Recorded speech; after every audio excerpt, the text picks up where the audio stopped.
I meditate on the great empress. She is red in color and her eyes are full of compassion and holds the noose, the goat, the bow, and the flowery arrow in her hand. She is surrounded on all sides by power, and she is the self within me.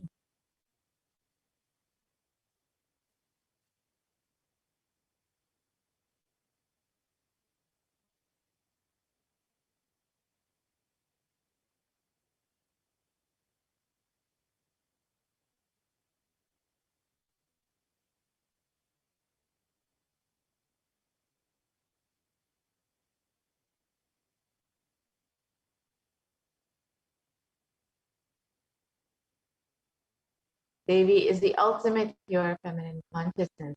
Parashakti is the cosmic mother. It is her cosmic womb from which billions and billions of universes come out and go in. Source where the Big Bang and black holes go on. Parashakti is the source Shakti, source energy, source power, from which all of us came, in which all of us are even now, in which all of us are going to merge.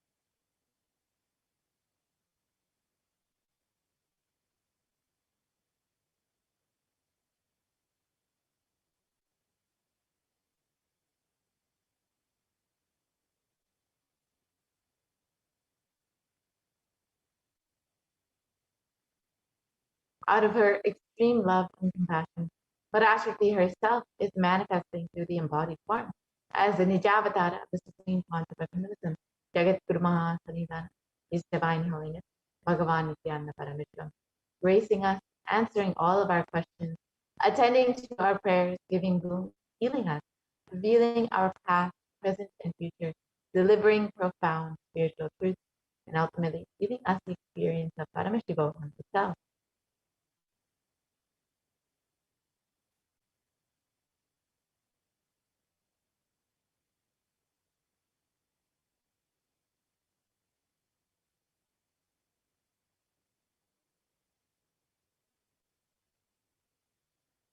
In the words of Devi Parashakti herself, describing herself, raising as Omkara, expressing as the Vedas and Agamas, blossomed as Reemkara, filled as Parashodasi, living in the 40 triangles, the Kailasa Swamini, who is the Kailasa Tripura Chintamani, Parashodasi, sitting as part of Paramashiva, Parameshwari, who rules the world, Paramashakti, Manonmani, Meenakshi, as Nithyananda. I took Nijavatara here to give good boon to everyone, to bestow all goodness. Hiranyagarbhaswarupini, Brahmanda Yoni, Shami, Chandramauli, Napala, Aparna, Uma, Parvati, Savitri, Navayavana, Samrajalakshmi, Parameshwari, Parashodasi, Meenakshi. Taking the form of Nithyananda, I came here as Nijavatara with great compassion. I am blessing, listen people, do good to all of you. I took the form of Nithyananda and came down as Nijavatara.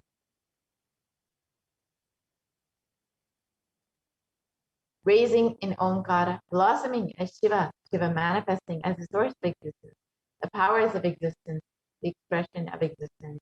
From the oneness of Om, blossoming into two as Prakriti and Purusha, blossoming as three Shaktis, Ichaktiya Jnana, growing as the four Vedas, expanding as the five Panchabhutas, beyond the six chakras, filled as the Gotaras of the seven Rishis, expanding as the eight directions, existing as the nine Grahas, blossoming as the 10 Indriyas, being as the 11 Rudras, creating all the world, bringing to life to tell and make truth blossom, and to do good.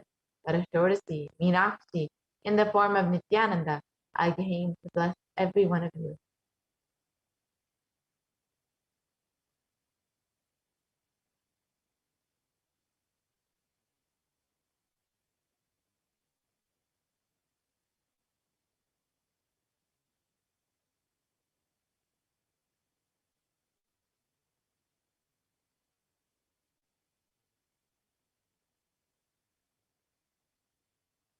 So, how can we receive Devi Parashakti? In the words of the Supreme Concept of Hinduism himself, literally. You are seeing Paramashiva and Parashakti at that moment. She is there in your screen. So always receive her very traditionally. Keep 2 betel leaf, 1 banana, 1 betel nut, and 1 coin in front of the screen. Watch daily. This coin is considered the traditional dakshina. In the Hindu tradition, it can be even the lowest value. In India, it can be even 1 paisa. In the US, it can be even 1 cent. I'm not trying to monetize. Keep even 1 cent. It is okay. So for 100 days, if you have darshan, it will add up to $1. In India, even 1 paisa.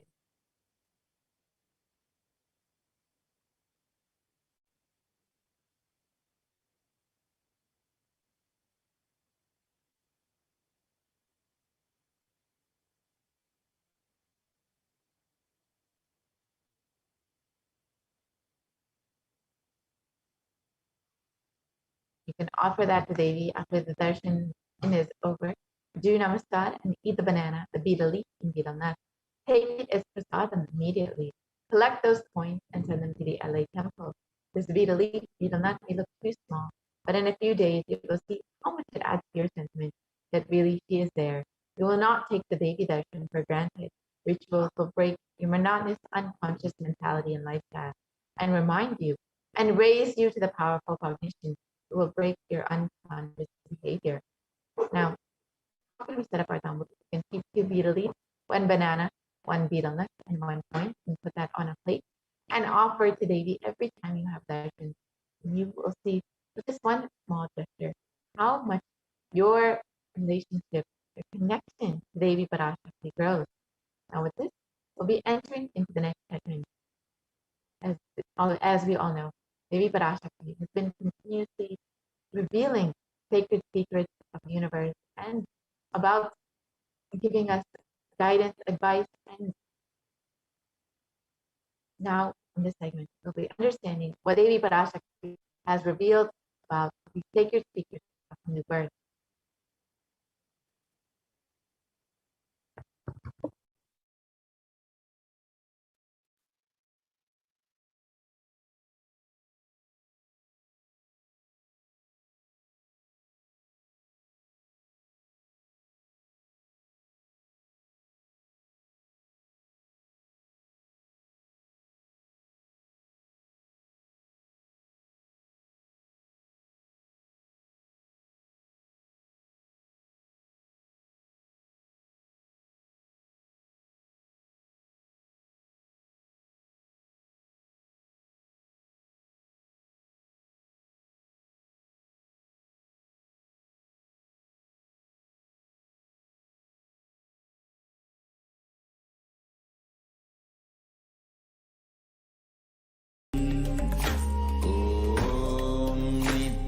Nithyananda Paramashivoham.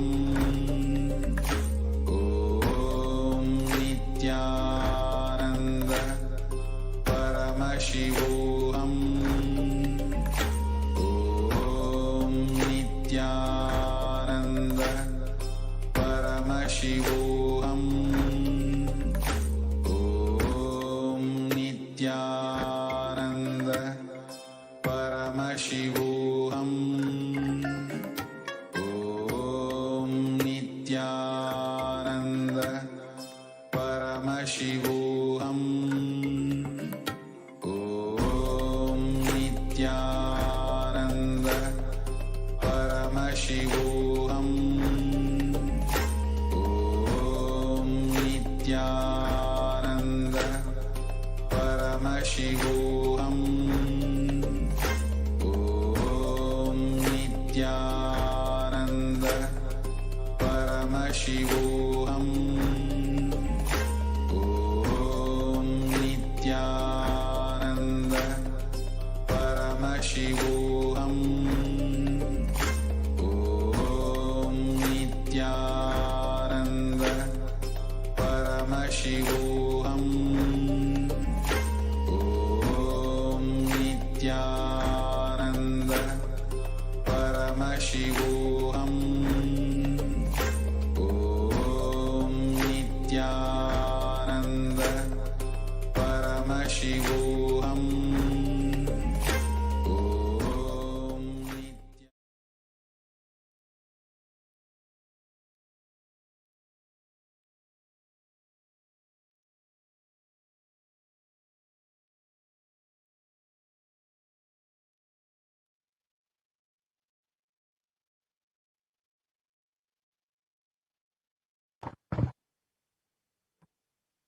First, let us watch what Devi Parashakti has revealed as these sacred features of new birth.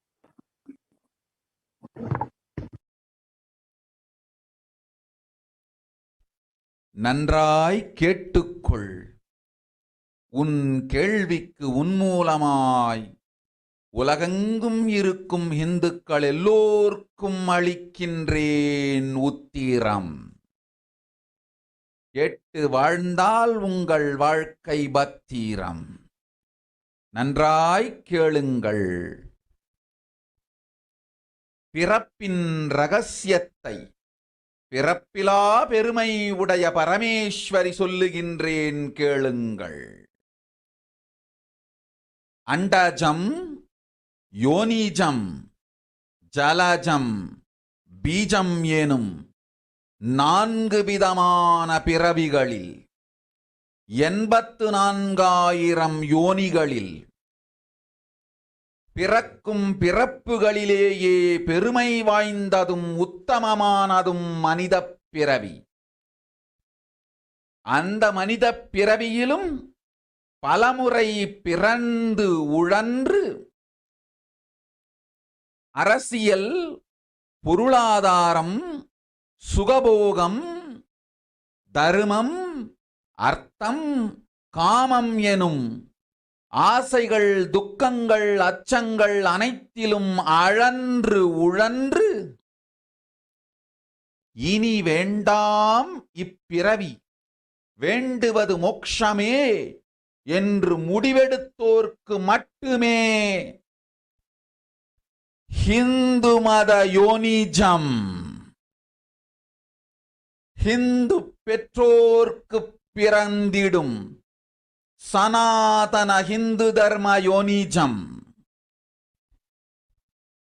மனித பிறவி உத்தமம், சனாதன ஹிந்து தர்ம மனித பிறவி உத்தமோத்தமம்.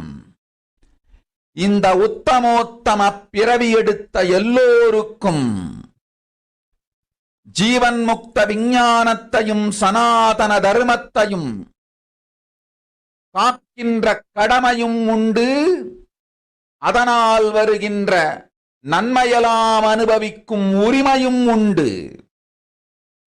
இந்த கடமையை செய்வோம் என்று சத்தியம் செய்ததனால்தான் அந்த உரிமை அளிக்கப்பட்டது.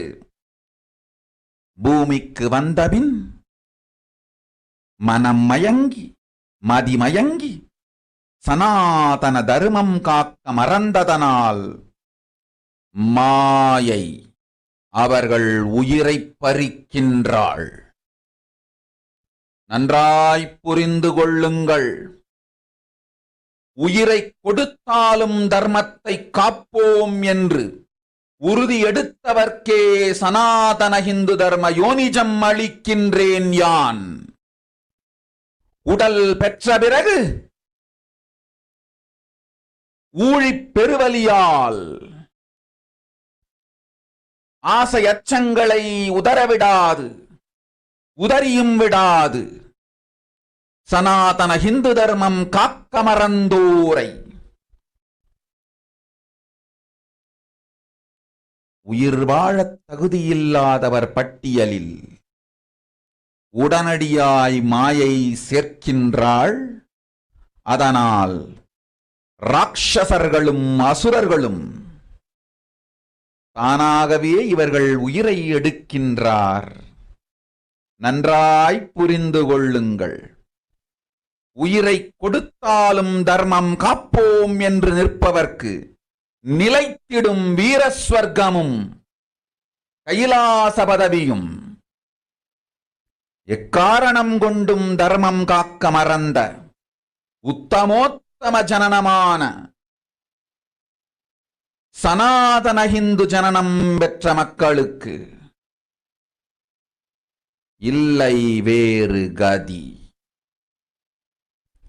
சனாதன ஹிந்து தர்ம மனித ஜனனம் உத்தமோத்தம மனித ஜனனம்.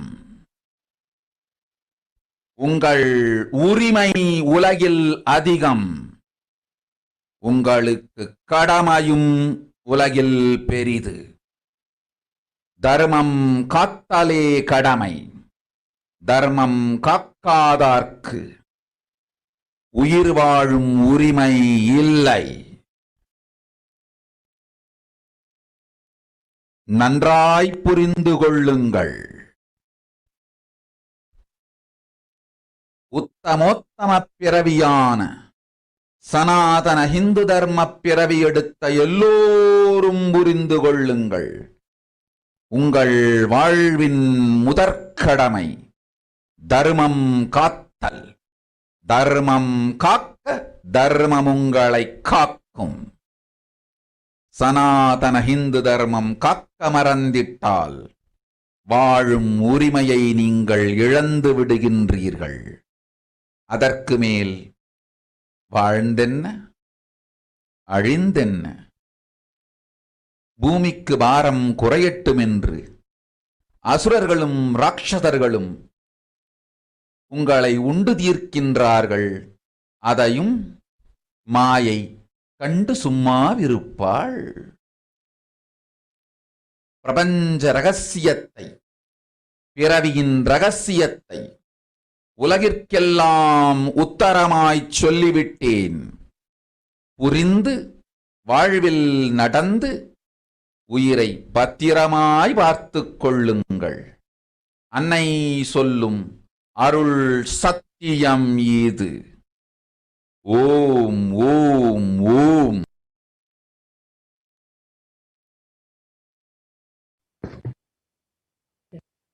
Now let us look at Devi Parashakti. நன்றாய் Devi revealed. Listen, Andajam, Yonijam, Jalajam, Bijam. Like this, in 4 types of birth, in 84 lakh yonis, in all of these births, the most greatest birth of them all is the human birth.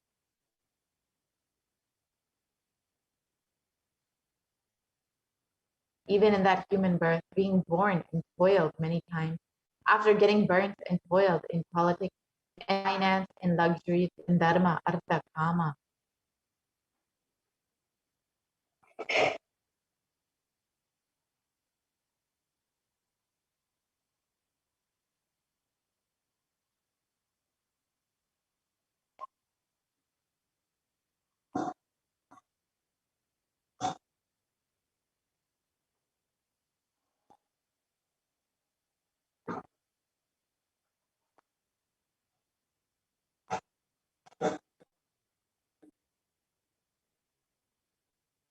And those who decide of not wanting this birth, wanting only moksha, only those will have Hindu dharma yonikam, the Sanatana Hindu dharma yonikam, of being born to Hindu parents.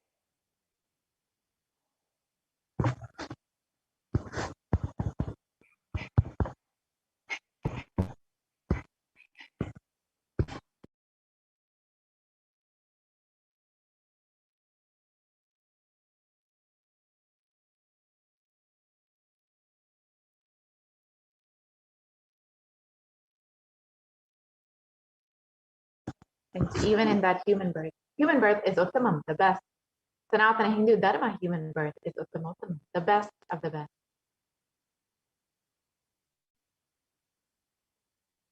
One who took this Uttamottama birth has the responsibility of protecting the science, enlightenment, and Sanatana Dharma. And also they have the right of experiencing its benefits. This right was given to them because of their commitment given by them to do this responsibility. After coming to Bhuloka, by getting mentally deluded and forgetting the dharma of protecting Sanatana Hindu Dharma, Maya, she is taking away all their souls. Understand carefully, I'm giving the Sanatana Hindu Dharma Yonijam only for those who gave the commitment of protecting Sanatana Dharma, even by giving their life.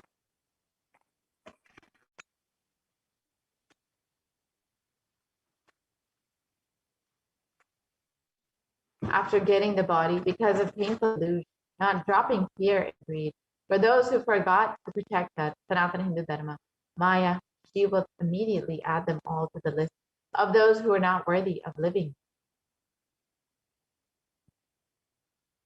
Therefore, Rakshasas and Asuras will automatically take away all their are taking away their life.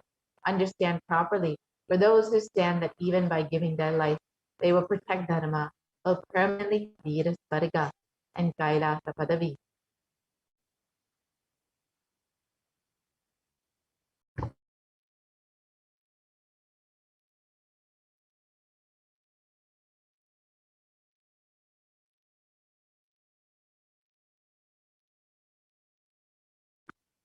For any reason, people who forgot to protect Dharma have the Uttamottama birth of Sanatana Hindu birth. There is no other way for them.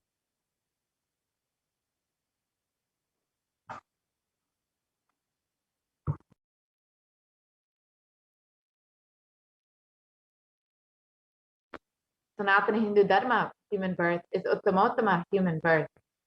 Your rights in this world are immense. Also, your responsibility in this world is large. Protecting Dharma is responsibility. Those who do not protect Dharma, they do not have the right to live. Understand properly, all those who took the Uttamottama birth, which is Sanatana Hindu birth, is all of you understand. The first responsibility of your life is protecting Dharma.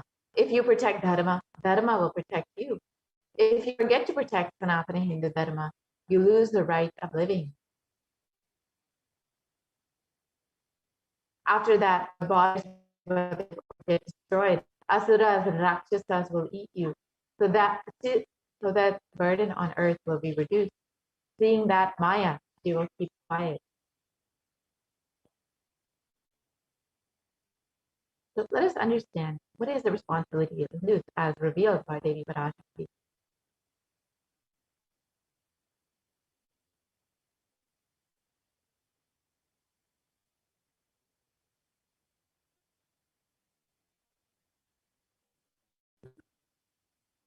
Hinduism represents the world's most ancient yet progressive indigenous spiritual tradition.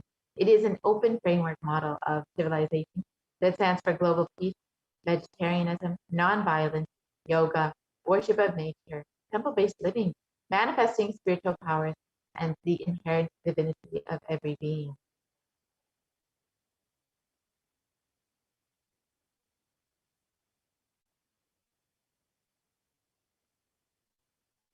The Hindu nations were ecosystems where more and more enlightened beings could be produced, that enlightened civilization could be kept alive, and its great gift shared with the world.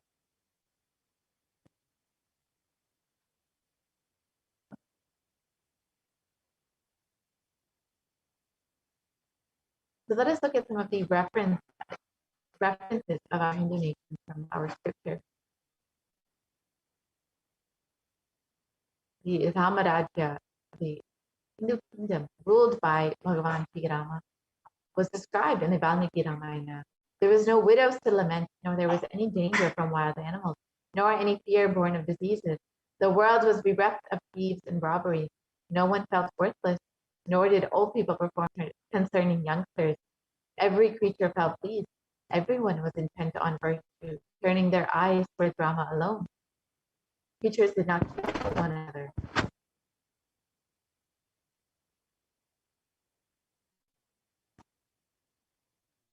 And the description continues on.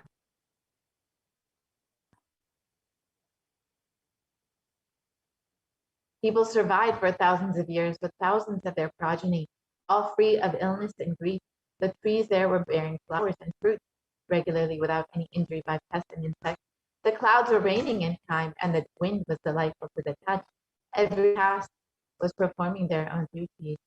Satisfied with their own work and bereft of any greed, people were intent on virtue and lived without telling lies. All the people were endowed with excellent characteristics. All were engaged in virtue.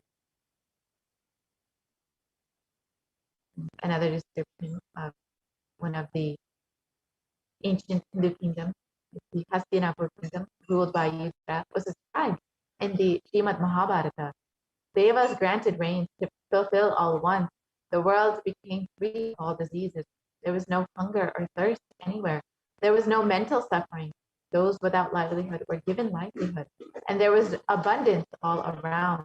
There was no worldly worries left for anyone, and there was no cause for fear either. happiness on earth was in fact even greater than in the heavens. And the Hindu nations had so much to contribute in every single field, whether it's the field of enlightenment, health, medicine, art, science, technology, aviation, dance and music, clothes and jewelry, social systems, judicial systems, political systems, legal systems. Hindu nations contributed in every field and gave breakthroughs in every field. So over the course of 1,000 years, our Hindu nations were destroyed due to various invasions and attacks by outsiders. Let us look at this three-phase attack and destruction of the Hindu civilization. The first phase were the Islamic invasions between 800 and 1700 AD. This was the physical destruction of the Hindu civilization. And Wilderand, a famous historian, has described that the Mohammedan conquest of India is probably the bloodiest story in history. The Islamic historians and scholars have recorded with great glee and pride the slaughters of Hindus, forced conversions, abduction of Hindu women and children to slave markets, the destruction of temples carried out by the warriors of Islam during 800 to 1700 AD. Millions of Hindus were converted to Islam by force, and during this period, and millions more were raped and murdered and dismembered.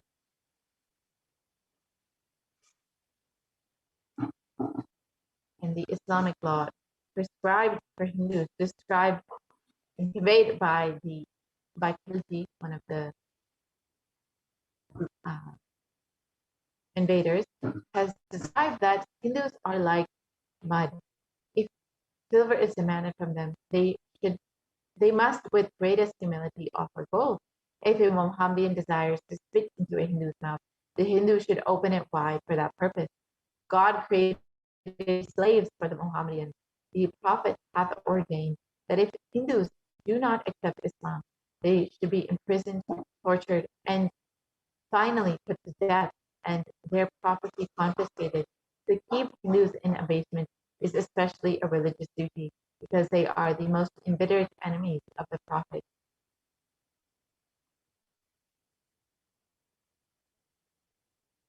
And during the Islamic invasions, over 200 million Hindus were slaughtered by Muslim invaders. Over 100,000 temples were destroyed, and over 1 million deities and sculptures were destroyed. And the description of these invaders, the conquering enemies burnt villages and devastated the land, plundered people's wealth. We can go back to the previous slide, please.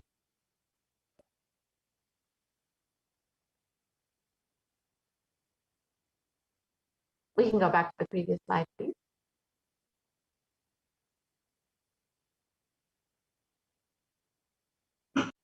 Yes. And the description of this invasion, the conquering enemies burned villages, devastated the land, plundered people's wealth, took Brahmins and children and women of all classes captive, tied them with thongs of raw hide, carried and moved them, and converted the prisoners into a sleeper's herd. You can see how barbaric and brutal the Islamic invasions were. Next came the British occupation, next phase of the destruction of our Hindu civilization. This was between 1700 and 1947 AD till Indian independence. And this was the economic and psychological destruction of the Hindu civilization. Durant again has described, I have seen a great people starving to death before my eyes, and I am convinced that this exhaustion and starvation are due not, as their beneficiaries claim, to overpopulation and superstition, but to the most sordid and criminal exploitation of one nation by another in all recorded history.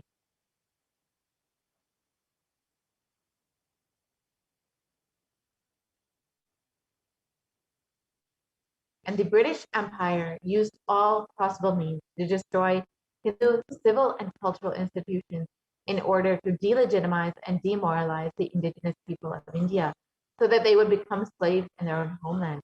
This included discriminatory laws to instill feelings of racial inferiority, engineering artificial famines to starve natives into submission, annexing Hindu kingdoms to undermine the Hindu rule, mistranslating Hindu scriptures to instill anti-Hindu narratives, destroying the indigenous Gurukul education, which was the backbone of the Hindu civilization, destroying the local industries and forcing importation of British goods, and banning Indians from owning any firearms or producing any firearms.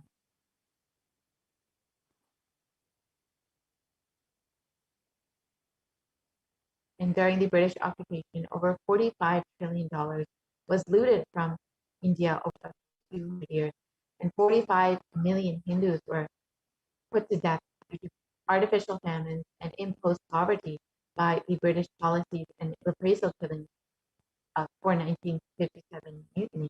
And over 680 native kingdoms were usurped by the British Raj, and Tajid Road of the Indian Parliament has described the British came to one of the richest countries of the world, and over 200 years of exploitation, looting, and destruction reduced it to a poster child of third world poverty.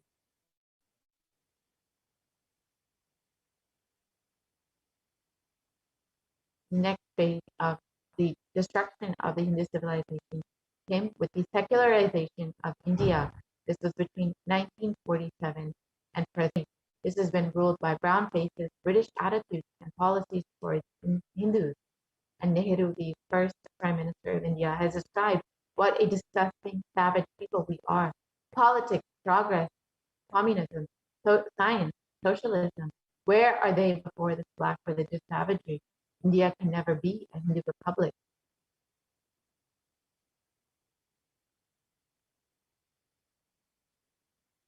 And B.R. Ambedkar, India's first law minister and the principal architect of the Indian Constitution, has described, if Hindu Raj does become a fact, it will no doubt be the greatest calamity for this country. No matter what Hindus say, Hinduism is a menace to liberty, equality, and fraternity. It is incompatible with democracy. Hindu Raj must be prevented at any cost. So these are two of the first leaders of the so-called secular India. Clearly, they had a very anti-Hindu agenda.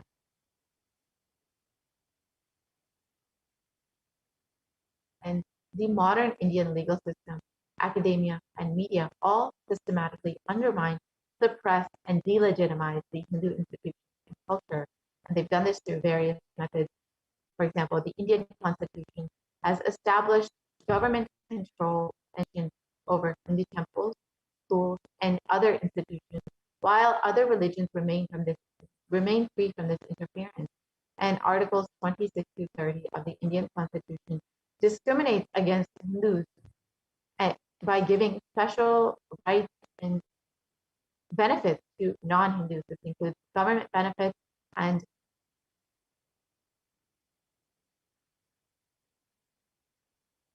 scholarship. And the Hindu kingdoms and governance has been abolished in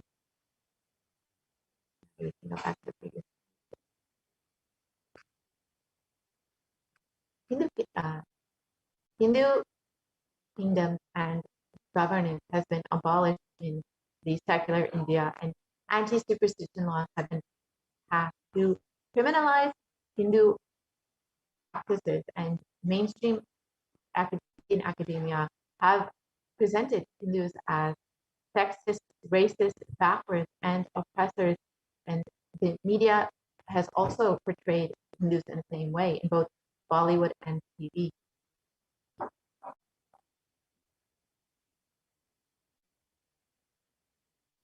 And media narratives have been used to stereotype and demoralize Hindus.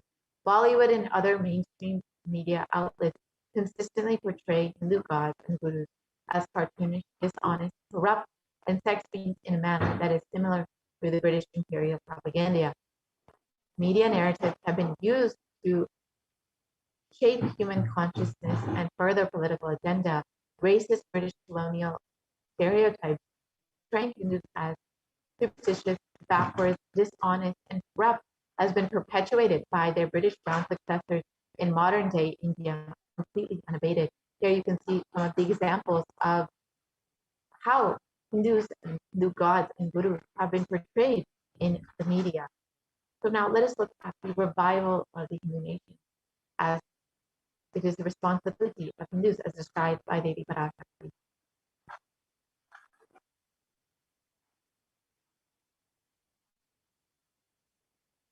The Supreme Pontiff of Hinduism has described the vision for the Hindu civilization. During the time of the Mahabharata, we Hindus had 56 deshas, 200 states, 1700 samsthanas, and 10,000 sampradayas. In all 56, we Hindus are persecuted. Now we have lost all 56. The last to fall was Nepal. I am the collective voice of all the persecuted Hindus.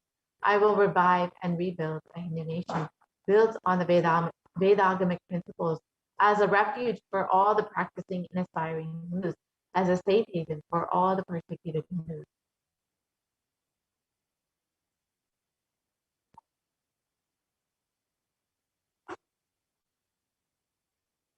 And this revival of Kailasa, the Hindu nation, is for reviving the whole life of enlightened civilization and all the great things that it has to offer to the world, bringing legitimacy to all the offerings Sanatana Hindu Dharma has, and by sharing it with the whole world is the purpose of this Kailasa, the Hindu nation.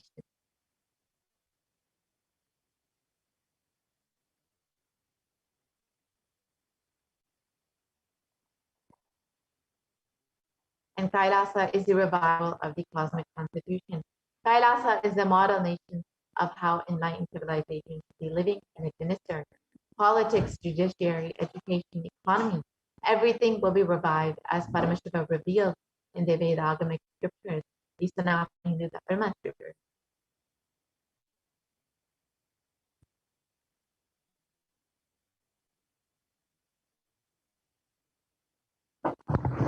Being one of the most persecuted civilizations, Hinduism is on the brink of extinction, such that the next generation may know about Hinduism only through our history books.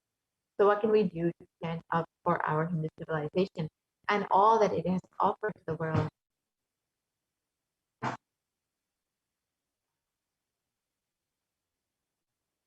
Today, Hinduism is a political orphan. The preservation and restoration of Hinduism's spiritual and cultural heritage is impossible without a national identity. So what can we do to save Hinduism? We must reclaim our Hindu identity. As Devi Parashakti has revealed, after coming to Loka, we have forgotten the commitment that we have given to protect Sanatana Hindu Dharma due to Maya and delusion. It is now time to reclaim our Hindu identity.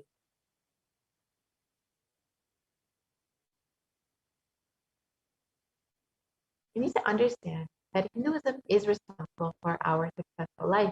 If we are Hindus and we are healthy, wealthy, rich, successful, peaceful, happy, respectable, have a stable family life, have the best mental setup, we need to understand that Hinduism is responsible. Our Hindu identity is responsible. Our Hindu scriptures are responsible. If it is the Hindu scriptures which have given us the best mental setup, all the best things that we have, our Hindu scriptures are responsible.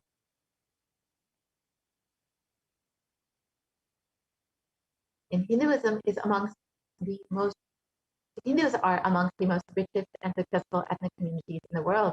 Hindu scriptures, Hindu lifestyle, our enlightened masters are responsible for this. Our Hindu thought currents are responsible for this. And just one example of Hindus across the globe, in the Hindustan Times, it was reported that Hindus are the most educated religious group in the US, according to the Pew Study report.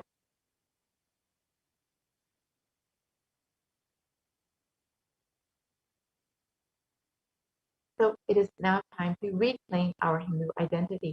It is not just the anti-Hindu elements being active. It is the responsible Hindus being inactive that is responsible for this whole destruction of Hinduism.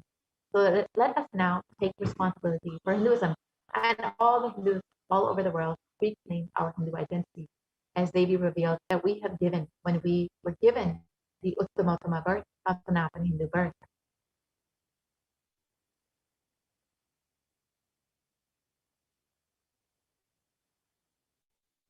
Let us understand a little bit more about the responsibility of Hindus as revealed by Devi Parashakti.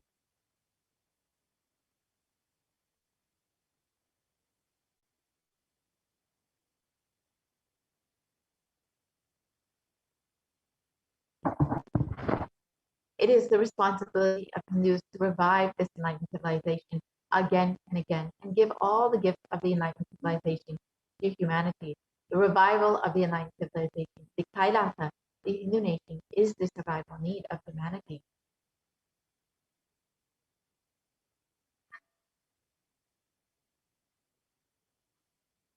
So this is an invitation to all of the Hindus across the globe, those who are born Hindus, those who are practicing Hindus, those who are sympathetic towards Hinduism, those who are curious about Hinduism, and those who want to explore and enjoy Hinduism. Please come and become a part of this revival of Kailasa, the only Hindu nation. You can sign up to be an e-citizen of Kailasa by visiting kailasa.org and avail all the benefits of Hinduism and share it with the world. Now with this, let us watch what the Supreme Pontiff of Hinduism has revealed as a need for this Kailasa, the only Hindu nation.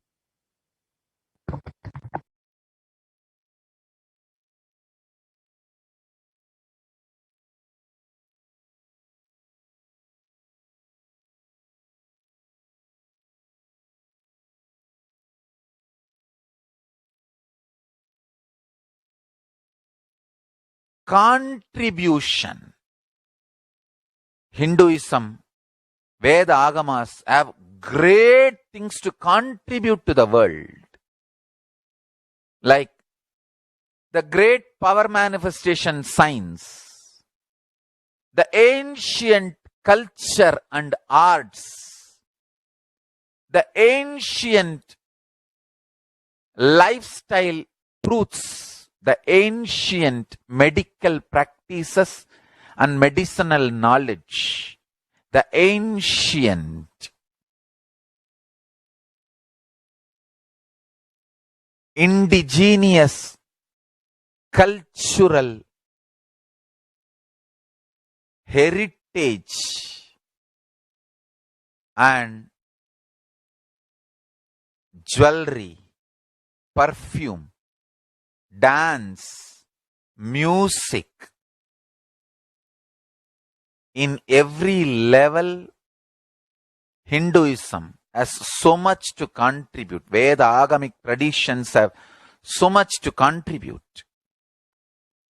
To share all this with the world, to contribute to the world.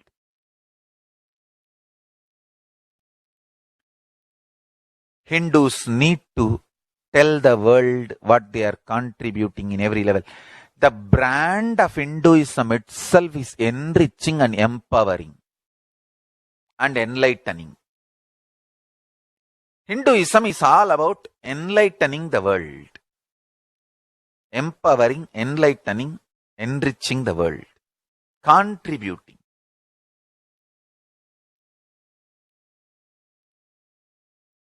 That is our spiritual life. That is our spiritual strength. That is our spiritual core principle. O humanity, I request you with folded hands, some one corner of the world, if you just give me few hundred acres, I will keep this whole science alive. Leave it for the whole humanity freely. Fortunately, Paramashiva has given me the power to decode all this Hindu medicinal system, Hindu judiciary system, Hindu social law and order system, Hindu power manifestation system, Hindu mental sciences system, Hindu yogic sciences, the sciences of Hindu biology, Hindu physics, Hindu psychology, Hindu physiology, Hindu chemistry, all this Paramashiva has given me the power to decode. The remaining scriptures are available with the humanity. Paramashiva has blessed me and I have collected, not only I have collected and organized, I can decode this whole science can be kept alive in any one corner of the world. Just few hundred acres are given for me to live peacefully and exist peacefully. I can store this whole thing alive and contribute it to humanity. Humanity can become better and better and better. I can make the planet Earth so much better place to live. I am here to contribute, and I will continue to contribute.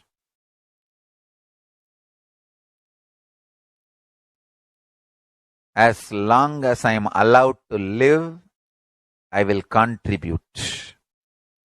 I have collected all the remaining available scriptures, maybe 2 crore books. 2 crore means 20 million, I think, books on Hindu physics, Hindu chemistry, Hindu biology, Hindu physiology, Hindu psychology, Hindu law and order, Hindu social system, the power manifestation sciences of Hinduism, yogic sciences of Hinduism. I have collected, and Paramashiva has given me the blessings and power to decode. I have decoded and continuing to decode them. If the humanity, somebody is kind enough to give me few hundred acres in one corner of the world and let me live peacefully, I can keep all the scriptures there and go on sharing with the world, revealing these whole sciences to the world, and go on contributing. I don't need anything other than 1 cup of curd rice every day. That's all. A cup of curd rice per day over. I can go on be giving this to the world. I can add to the world. I can make the world better place to live. That's all I have to say.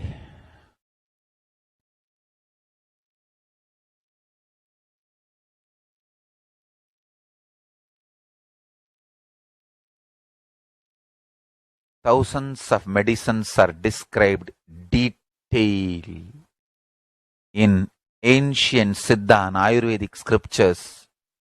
Paramashiva has given me the power to decode them, read them, and properly translate and map them to the modern day human language.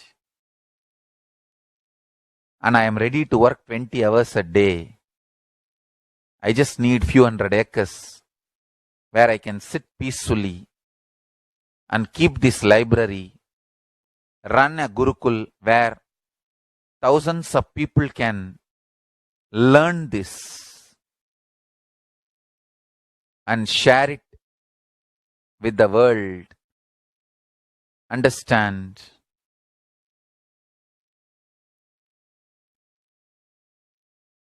I am only interested in contributing.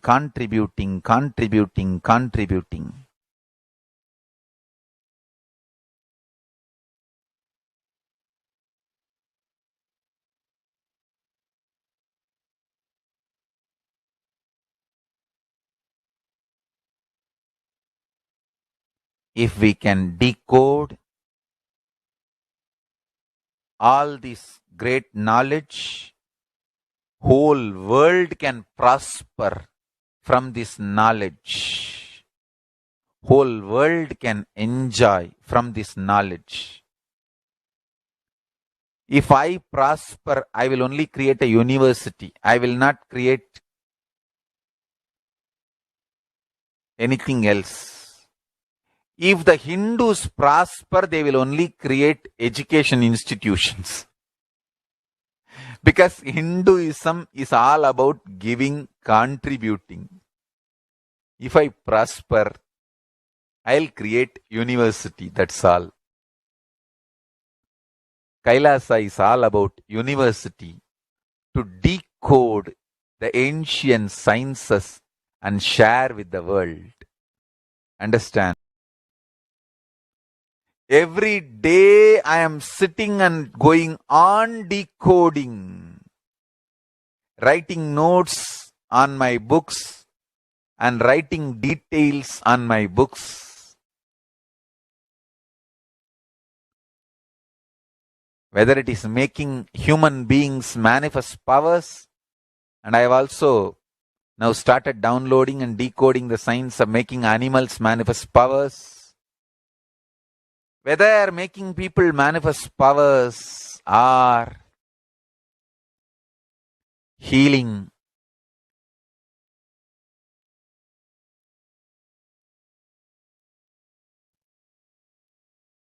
in every level, life is all about contribution, contribution, contribution.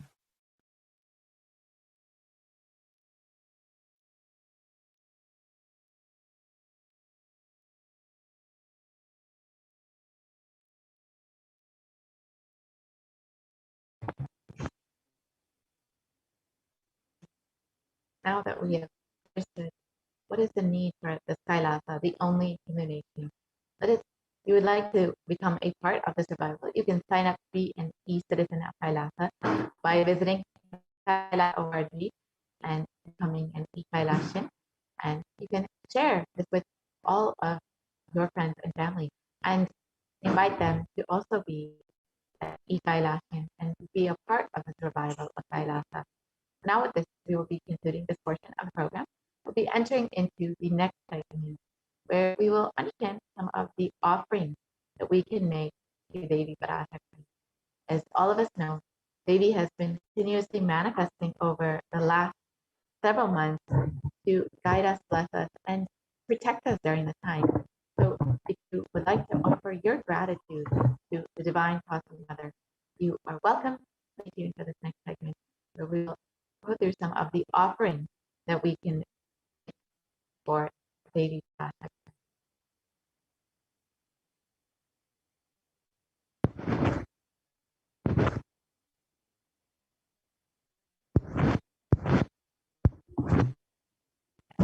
And most recently, Devi revealed in one Akashic reading that when you are having the intention to make an offering, when you even have the intention, it is because the divine has given you that blessing.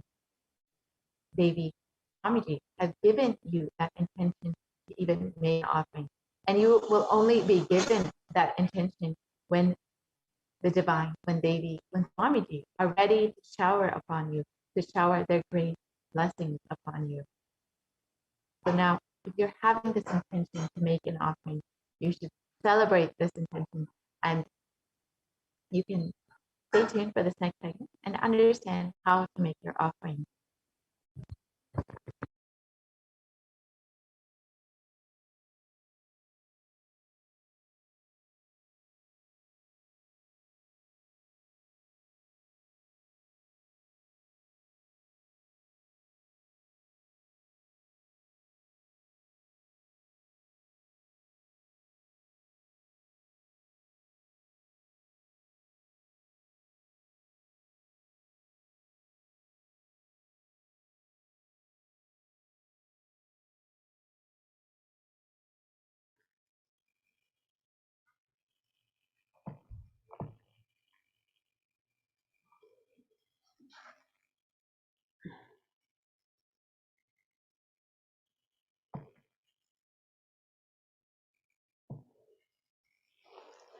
Nithyananda, and welcome back to this segment where we'll be learning more about the various offerings we can offer to Devi Parashakti today as we get ready to receive her darshan and blessings and celebrate her happening, her presence in our lives.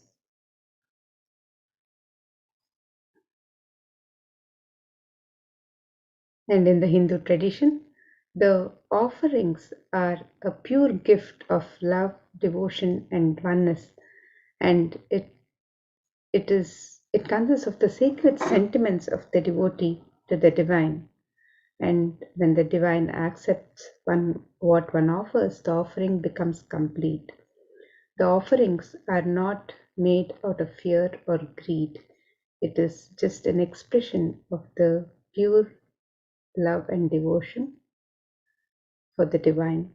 And when an avatar lands, the offerings are purely a part of the grand Leela played out only for the purpose of enlightenment.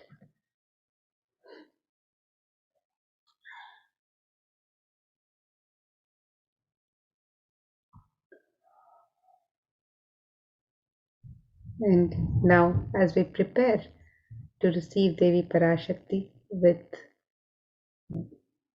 the best that we have to offer, our favorite offerings to Devi Parashakti, let us also contemplate on the grace and splendor, the beauty of Devi Parashakti as described in the Dhyana Shloka. This Dhyana Shloka is from the Moola Agama Manonmani Dhyana.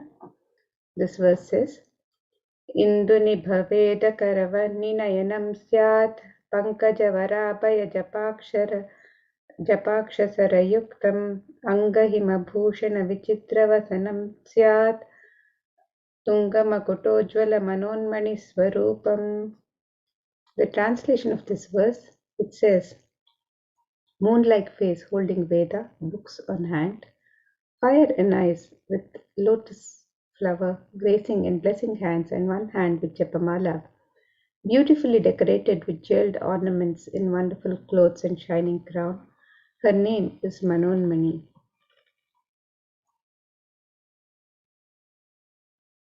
And another verse describes Devi Parashakti. It says, Dhyayet Devim Trinetram Shashinibhavadanaam Vedahastam Dadhanam Savye Padmam Varadamapare Chabhayam Chakshamalam Divyair Abharanair Vibhushita Tanum Brahmadibhit Pujitam Devi Meva Manonmanin Pratidinam Kamarthadatrim Shubham. The translation of this verse, it says, I meditate on Devi with 3 eyes, glowing like a moon and holding the Veda, lotus and gracing with blessing and gracing hands. She is wearing beautiful ornaments and she is worshipped by Brahma and other many gods and showers auspicious boons for all actions every day.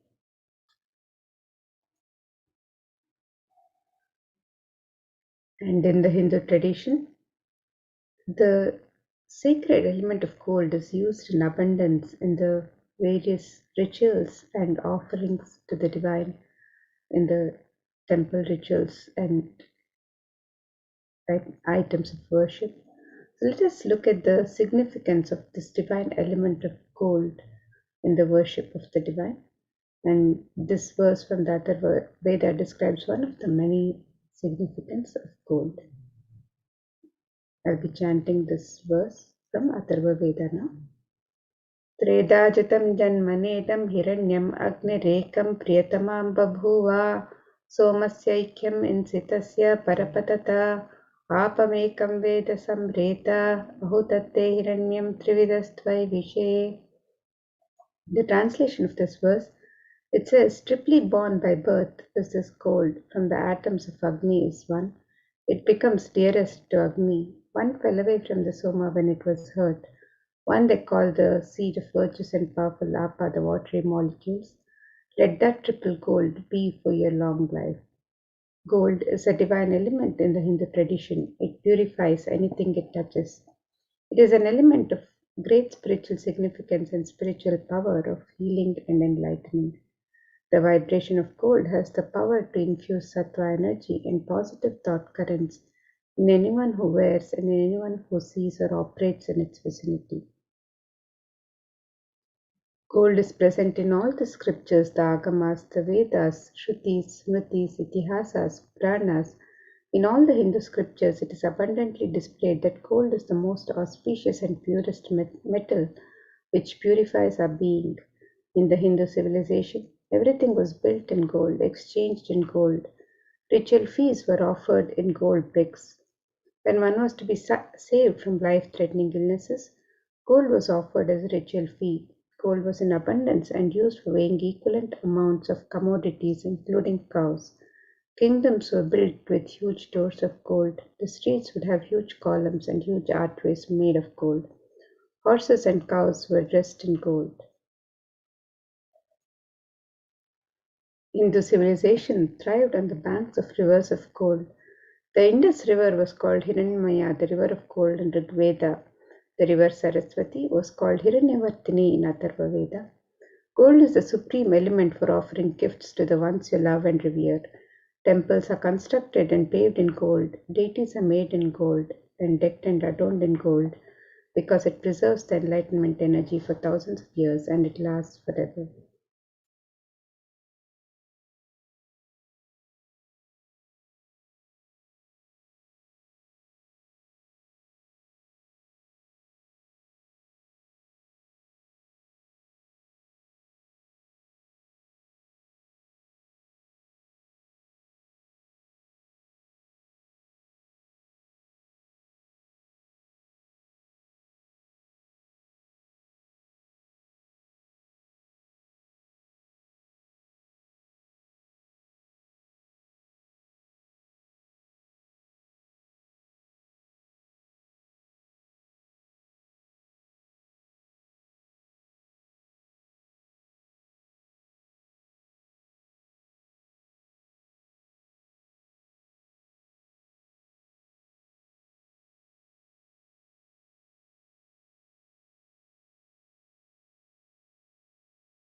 And now let us look at the various traditional offerings that we can offer to Devi Parashakti today as we get ready to receive her darshan. So the first offering is the offering of the e-hundi, where you can offer any amount of your choice and in multiple currencies. And Devi is described as Bhakti Priya, the one who is fond of true devotion. So let us look at this verse which describes Devi's love for true devotion. It says, Bhakti Priya, Bhakti Gamya, Bhakti Vashya, Bhayapaha, Shambhavi, Sharada, Radhya, Sharvani, Sharmadaini. The translation of this verse, it says, Devi is fond of true devotion and is realized through true devotion. She can be won over through true devotion and she removes all fear.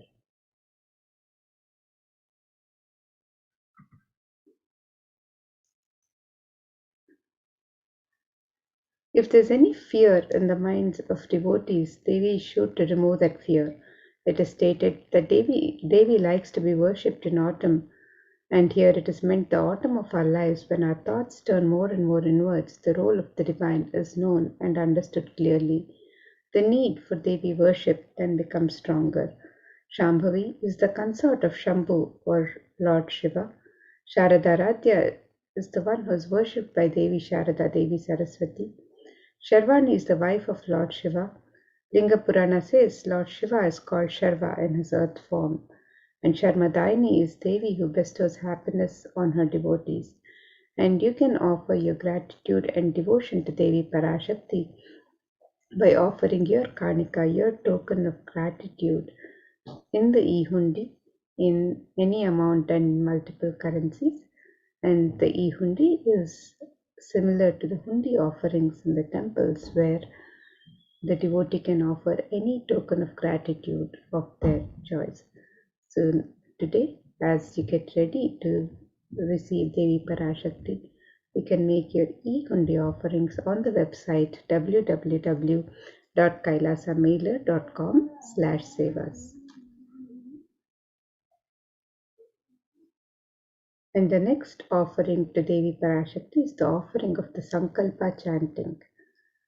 And this verse from Devi Mahatmya, chapter 12, verse 34 describes, तायैतान् मोह्यते विश्वं शैव विश्वां प्रसूयते साया चित्तज vijanam tushtarudim prayaschati. The translation of this verse, it says, the goddess enchants this universe and she herself gives birth to this universe. That goddess, being prayed without interest in anything, gives that knowledge that leads to salvation and gives wealth in the materialistic sense. We can make the offering of the Sankalpa, the conscious resolution to Devi Parashakti, and be blessed with all the fruition of the desires and wishes that you're yearning for. You can make this offering of the Sankalpa chanting on the website www.kailasamailer.com/sevas.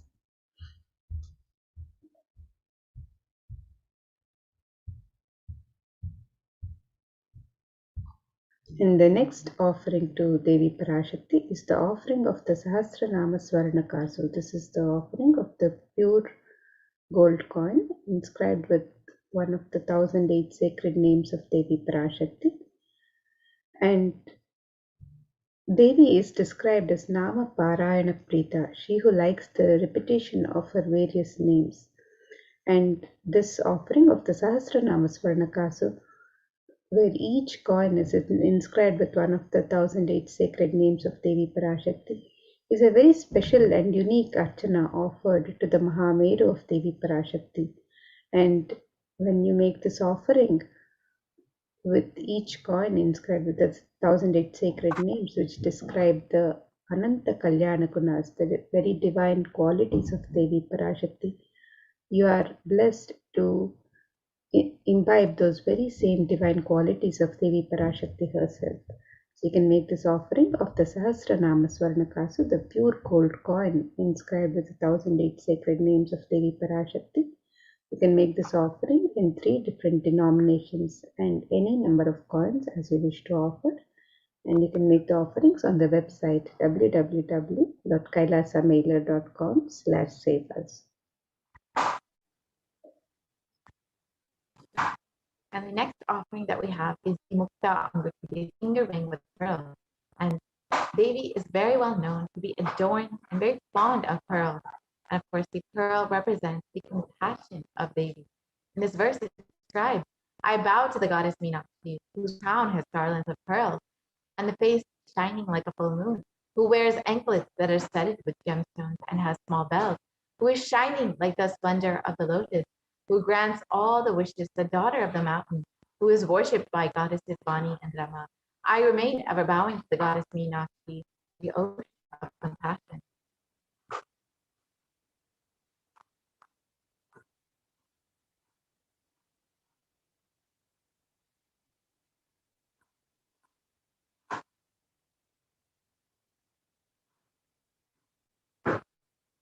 So you can offer this Mukta Murtiti finger ring with a pearl to Devi Parashakti and receive. You can stop the screen here. So you can offer this finger ring with a pearl to Devi Parashakti and receive the blessings of Devi Parashakti, overflowing compassion and pure love in all of your business endeavors. We can stop the screen here for now.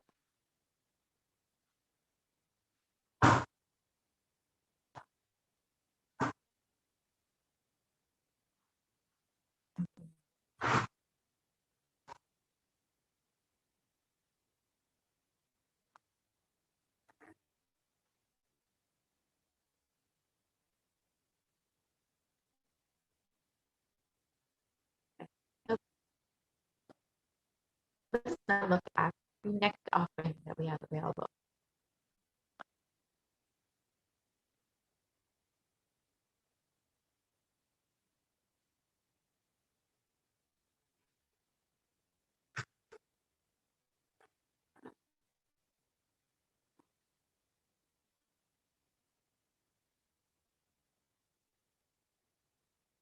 Yes, the next offering is the Sahasranama Svarnakasu, which is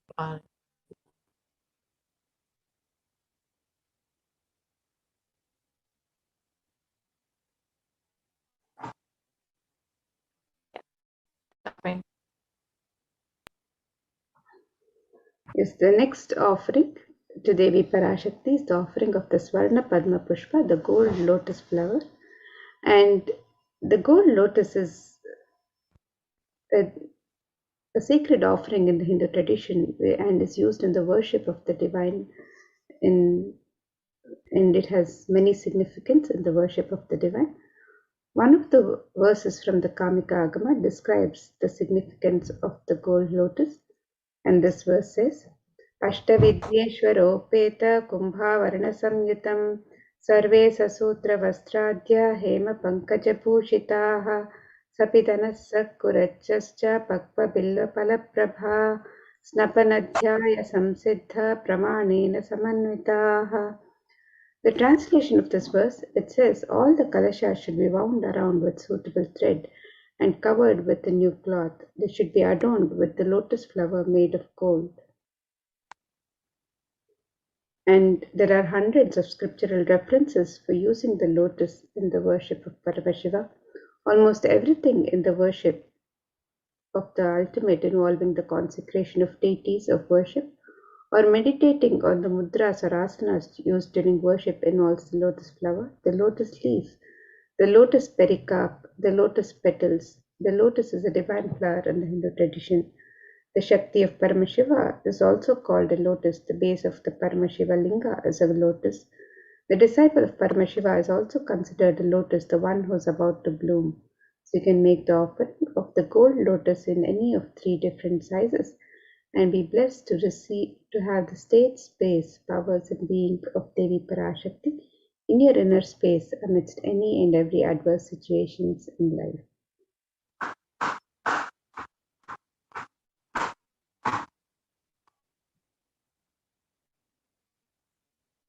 The next offering that we have is the Swarnameti, the gold toe ring. And in this verse, it describes the power of Devi's very toenails. States, you whose brightness from the toenails destroy the ignorance in the minds of your devotees, who prostrate at your feet. You whose brightness from your 2 feet overpower that of the lotus flower. So just the very toenails of Devi Parashakti have the power to destroy the darkness of ignorance. So you can offer the toe ring to Devi Parashakti to adorn her sacred feet and be in constant gratitude for receiving the blessings in even the most difficult aspects of your life.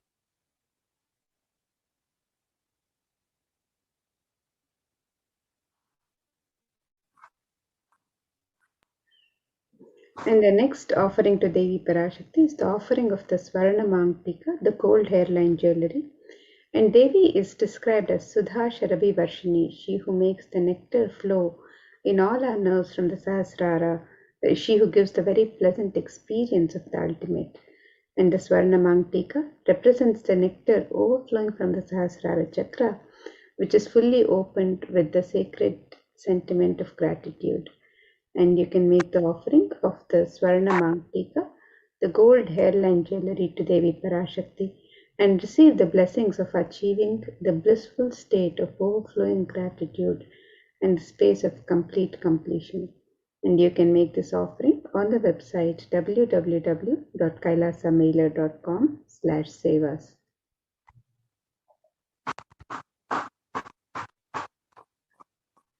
The next offering that we have is the Pratiksha Padaputta, the offering of worship to the divine lotus feet of Swamiji, who is manifesting Devi Parashakti herself. And in this verse from Saundarya Lahari, in Shloka 83, it describes that the toenails have been sharpened by constantly being touched by the crowns of the celestial beings, who always prostrate before Devi.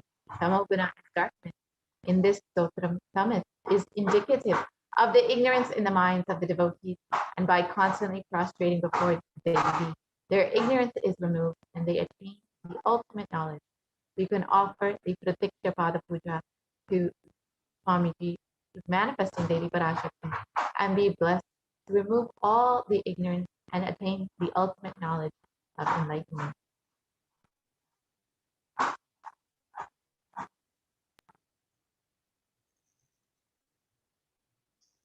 And the next offering to Devi Parashakti is the offering of the Vastra Seva, which is the offering of the sacred cloth to Devi Parashakti, and you can make this offering on the website www.kailasamailer.com/sevas and be blessed with all the auspiciousness and blessings of Devi Parashakti and the Supreme Pontiff of Hinduism, Jagadguru Mahasannidhanam, His Divine Holiness Bhagwan Sri Nithyananda Paramashivam, who is the Nija avatar of Devi Parashakti herself.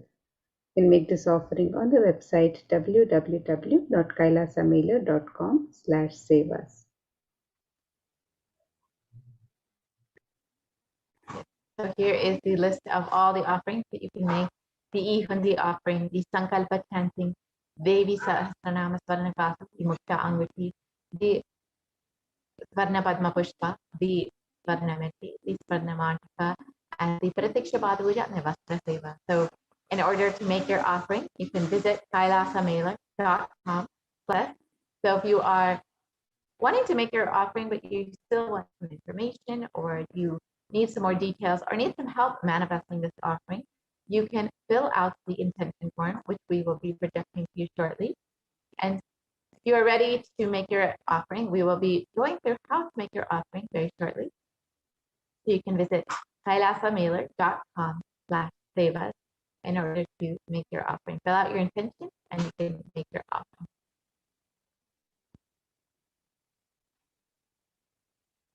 Once you're done making your offering, you can also fill out the Sankalpa form directly through the website. So here we have the website www.kailasamailer.com/sevas, where you can make all of the traditional offerings of ornaments and sevas by clicking on the link on step 2, and you can also make the offering of the e-hundi by clicking on the e-hundi link on step 2, and your intention to make an offering. Submit the form on step 1 if you would like to receive the blessings of Devi Parashakti to manifest your intention into reality. You can fill out the form on step 1, and once you've made your traditional offerings to Devi Parashakti, you can also fill the form on step 3, which with the details of your name and the names of your family members and your sankalpa, your conscious resolution. You can fill out the form on step 3 after you've made the traditional offerings to Devi Parashakti. So you can make the offerings of the e-hundi in multiple currencies: the US dollars, the Australian dollars, the New Zealand dollar, the Canadian dollar, the euro, the Indian rupees, the Singaporean dollar, the Malaysian ringgit, the Great Britain pound, and the Chinese yen. And you can make this offering in multiple amounts, any amount of your choice.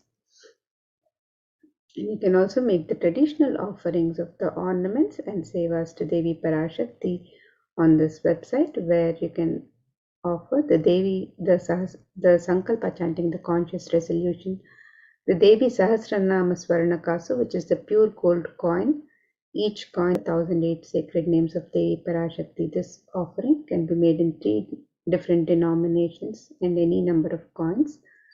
The Mukta Anguti, which is the gold finger ring embedded with pearl. This offering can be made in 3 different sizes. The Swarna Padma Pushpa, the gold lotus flower, can be offered in 3 different sizes. The Swarna Metti, which is the gold toe ring to adorn the sacred lotus feet of Devi Parashakti. You can make this offering on the website. The Swarna Mangtika, the gold hairline representing the overflowing nectar of gratitude from the Sahasrara Chakra. You can make this offering on the website.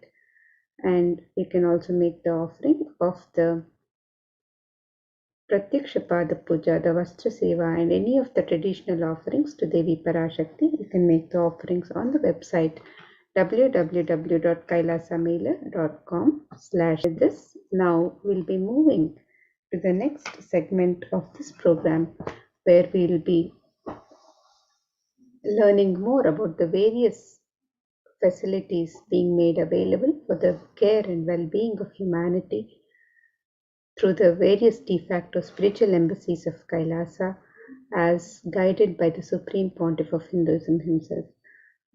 And the various contributions of Kailasa, of the Supreme Pontiff of Hinduism, for humanity and to raise humanity, to guide humanity to the next superconscious breakthrough and to guide them through this times of pandemic.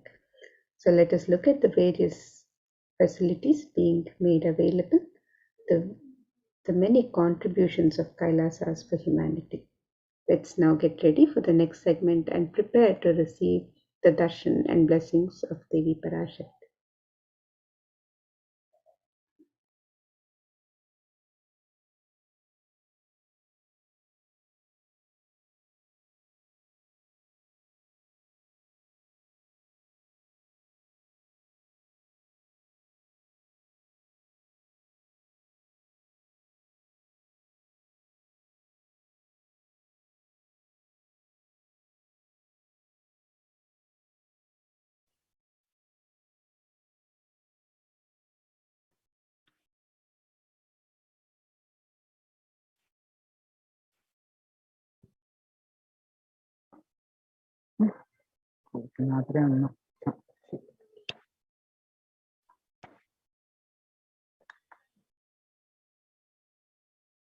Nithyanandam, everyone. Welcome back to this segment of Kailasa's COVID Care Protection Centers. At the time, Kailasa's de facto spiritual embassies, with the blessings of the Supreme Pontiff of Hinduism, Jagadguru Mahasannidhanam, His Divine Holiness Bhagwan Nithyananda Paramashivan's blessings. Let's start with the Sadguru Vandanam.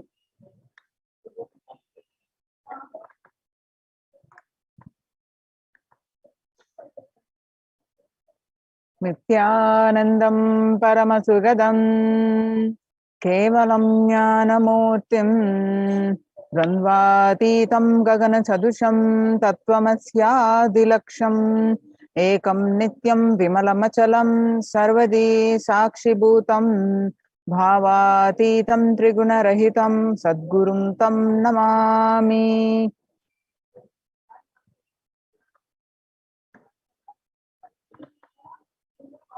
So what we learn from this segment today is concerning statistics on the mental health and the global peace across the world due to the COVID-19 pandemic. What are the Supreme Pontiff of Hinduism and Kailasa's contributions for global peace?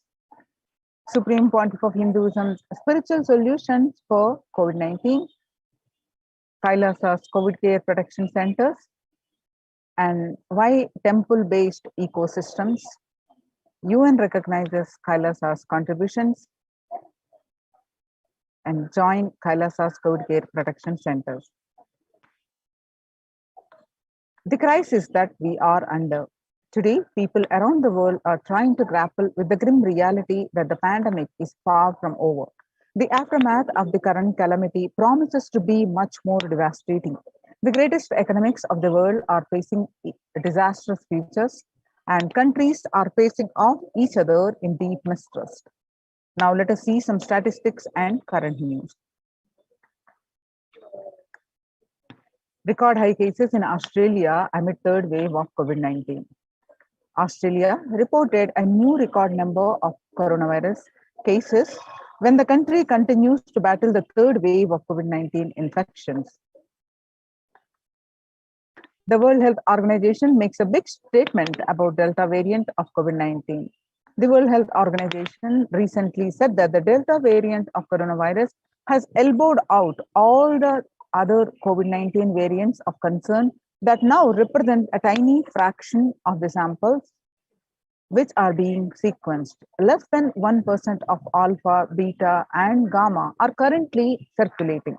It is really predominantly Delta around the world, said the World Health Organization technical lead on COVID-19, Maria Van Kerkhove. COVID-19 has now killed more Americans than the influenza pandemic of 1918 to 19 did. The coronavirus pandemic has now killed more Americans to 19 influenza pandemic did. The 1918 to 19 flu infected about 25% of Americans and killed an estimated 0.65% with 675,000 deaths. COVID-19 has infected more than 12% of Americans and killed about 0.2% with 676,000 deaths. Now that the US death toll from COVID-19 has surpassed 676,000, the coronavirus pandemic has killed more Americans than the 1918 to 19 influenza pandemic did. Axios and the Associated Press both released the grim milestone recently. COVID-19 now killed more Americans than the influenza of 1918 to 19 did. So it is declared as the US deadliest pandemic as the death toll crosses that of 1918 to 19 flu.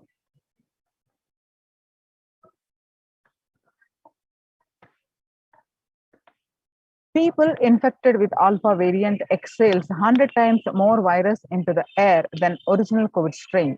The University of Maryland researchers suggested that the need for better ventilation and tight-fitting masks, in addition to widespread vaccination, to help stop the virus.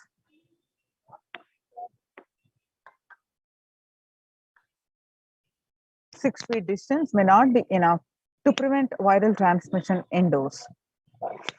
According to a study, the physical distancing of 2 meters, about 6.5 feet, may not be enough to sufficiently prevent transmission of virus carrying airborne aerosols indoors, according to a study. COVID-19 Delta variant is still the most concerning, says the World Health Organization's experts. COVID-19 pandemic is nowhere under control in the United States, says the Chief Medical Advisor, Mr. Anthony Fauci. He said, right now, we are still in pandemic mode because we have 160,000 new infections a day. That's not even modestly in good control. In an interview with Axios, the US has reported 40 million cases of COVID-19 since the outbreak of the virus, with over 4 million infections adding up in the past few weeks. The increase in COVID cases comes as the US administration earlier this month announced that it is planning to provide better booster shots of the viral vaccine as the Delta variant has become dominant in the nation and is wreaking havoc.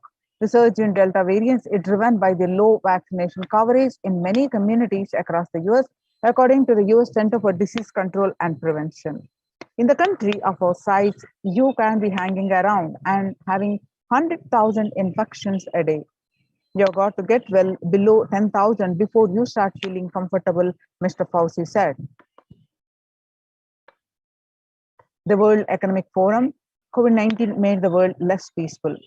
The COVID-19 violent incidences and fatalities, January 2020 to April 2021, violent incidences related to the pandemic made the world less peaceful. The younger adults are more likely to report symptoms of anxiety and or depressive disorder during the COVID-19 pandemic. The average rate of adults reporting symptoms of anxiety and or depressive disorder, what it was in January to June 2019 before the pandemic, was 11%. Now the same anxiety disorder and depressive disorder, in just 1 month of the beginning of this year, it rose up to 41.1%. And some more statistics confirming the same, that showing the adults reporting symptoms of anxiety and depressive disorder during the COVID-19 pandemic. The younger adults are more affected than the older adults. The stress in America, a national mental health crisis. COVID-19 is a significant stressor for most Americans. Nearly 8 in 10, which is 78%, say the coronavirus pandemic is a significant source of stress in their life.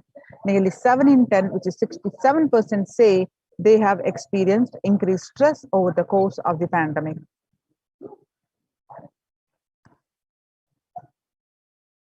COVID-19 could exacerbate doctors' existing mental health burden.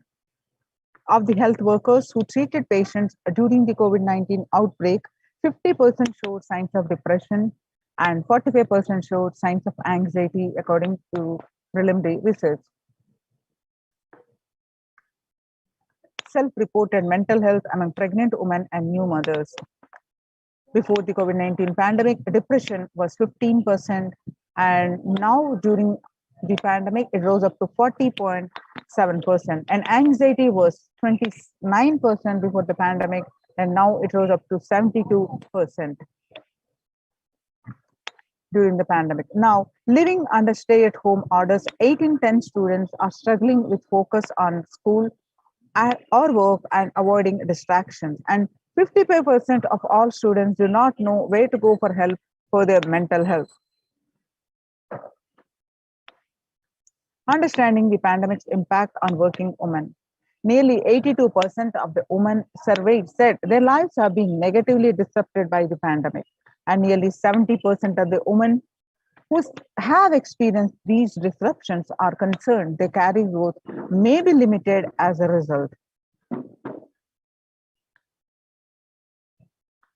The global economic outlook during the pandemic is expected to plunge most countries into recession in 2020, with per capita income contracting the largest fraction of countries globally since 1817.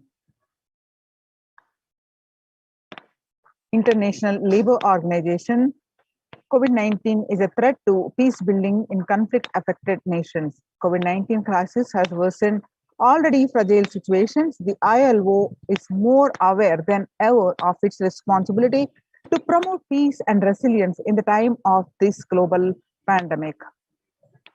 In India, the Mumbai mayor says the third wave is already here. And the city mayor has said that the third wave of COVID is already upon Mumbai, pointing to a sudden spike in cases that the third wave of COVID-19 is not coming, it's already here, said Kishori Padnekar, adding to an announcement regarding the matter they have already been made in Nagpur. And breakthrough infections found in 25% of the health staff. A little over 25% of health workers were infected with coronavirus despite getting fully vaccinated. A recent study has revealed, giving an insight on the breakthrough infection due to the Delta variant. The study is jointly conducted by the Institute of Genomics and Integrative Biology. The maximum hospitals in Delhi NCR found that the vaccination breakthroughs were far more common during the Delta outbreak in Delhi than previously reported.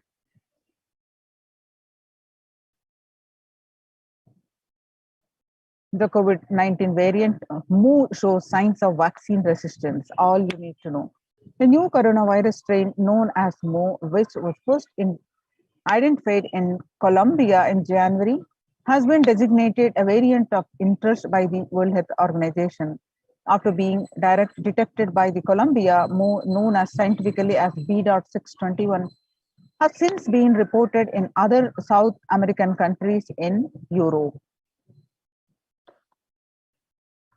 Now that we have seen the statistics across the world, the effect of the COVID-19 pandemic not only affecting the physical health, affecting the fatalities increasing, affecting the mental health of the everyone, especially the younger adults, and increasing the violent incidences, making the world less peaceful.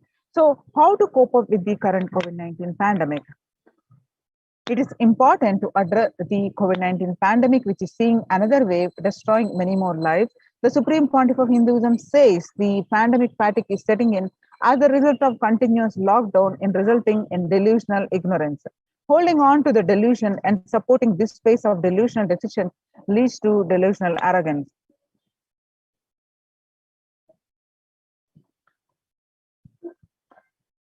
The global COVID virus pandemic has left the whole world desperately looking for answers. Life as it had been experienced even back in February 2020 is no longer recognizable. Drastic change is the order of the day, with people having to redefine their world with new paradigms of economy, society, faith, religion, and health. Blessed are those who have had the greatest fortune to be with the incarnation of Paramashiva, the Supreme Pontiff of Hinduism, in their lives to carry them through this crisis.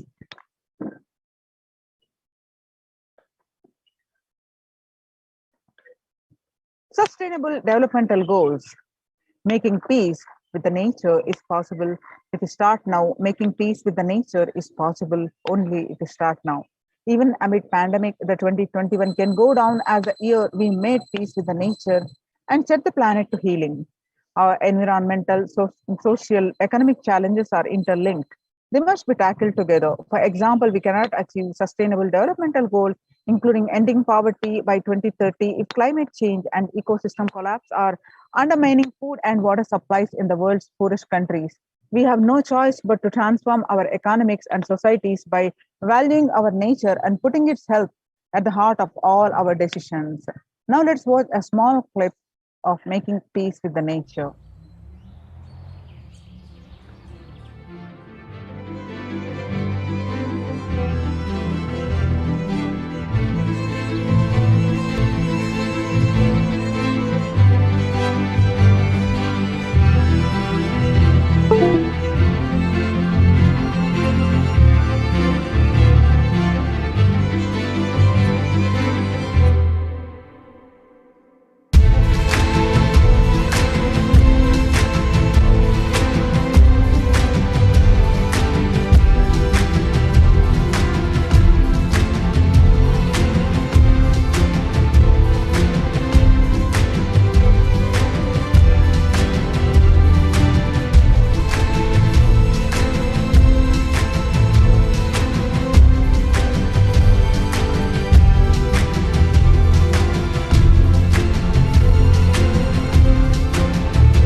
World Health Organization Health and Peace Initiative.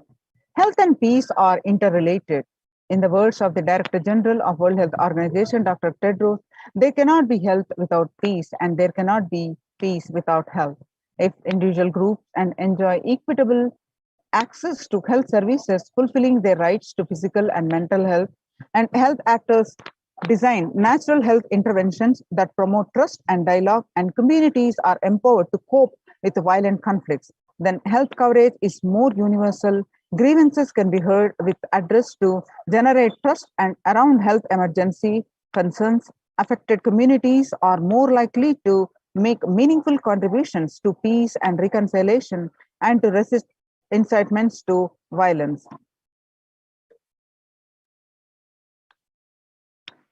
Amid COVID, we need enhanced international coordination to build peace.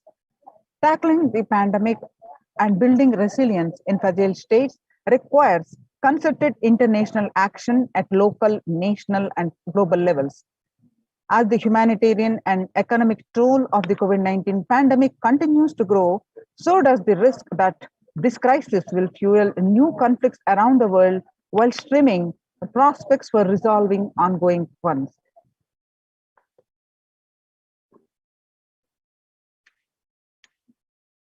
Stronger health systems and universal health coverage must be a priority.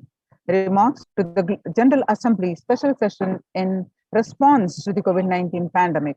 For the first time since 1945, the entire world is confronted by the common threat, regardless of nationality, ethnicity, or faith.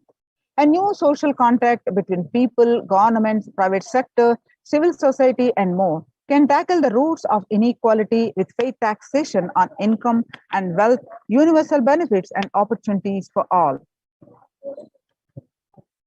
Now let us see the contributions of the Supreme Pontiff of Hinduism for the global peace.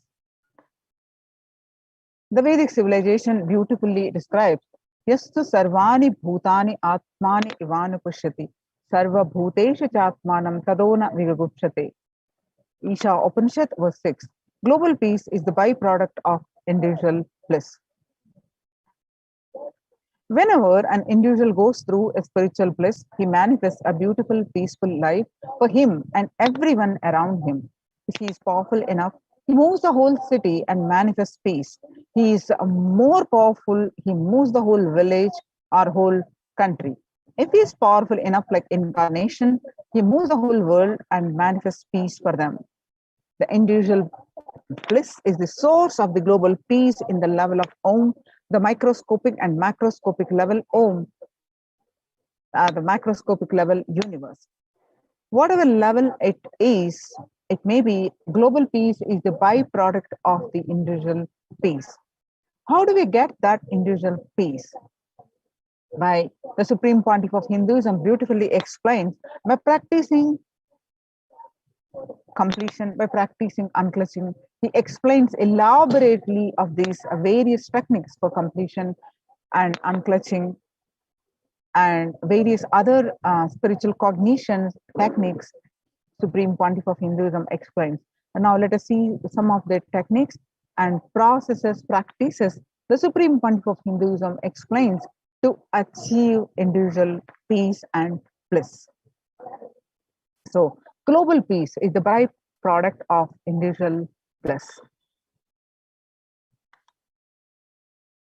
With my love and respects,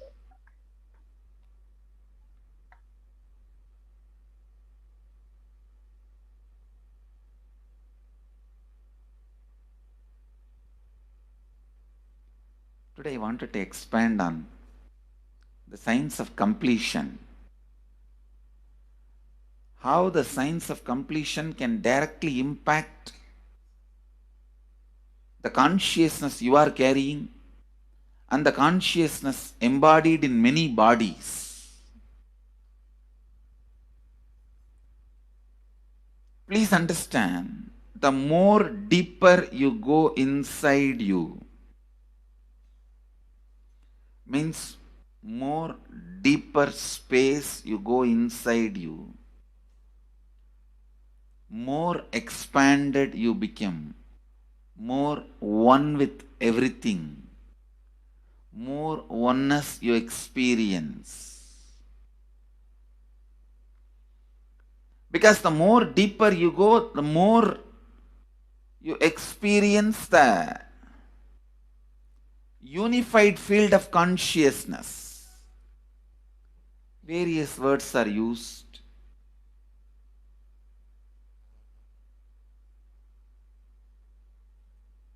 Some of the Hindu traditions uses the word Atma, Brahman. Some of the Hindu traditions use the word Nirvana. Whatever word you may use, Atman, Brahman, Nirvana, unified field of consciousness, whatever. But one thing I want to tell you, the deeper and deeper you go in your inner space, you experience the vast oneness. The more superficial you are, the more incompletions you carry with others, even with yourself. The more superficial you become, even your own right hand and left hand fights with each other. Different parts of you fights with you. Different thoughts of you fights with you. Even you fight with you, the more superficial you go, the more deeper you start traveling. First, you get integrated. The you fighting with you stops. Then, the people around you get integrated. They fighting with you stops. Completion with yourself, then completion with others, then comes completion with other things, not just living beings, even with inanimate beings. The completion starts happening. The nature completion starts happening. Please understand, the more deeper you travel, the more deeper you go, the more deeper you settle down, the more deeper you start living. Your cognition expands. Your cognition includes. Your cognition becomes more and more inclusive. More joy, more bliss, more knowledge, more enlightenment. Please understand.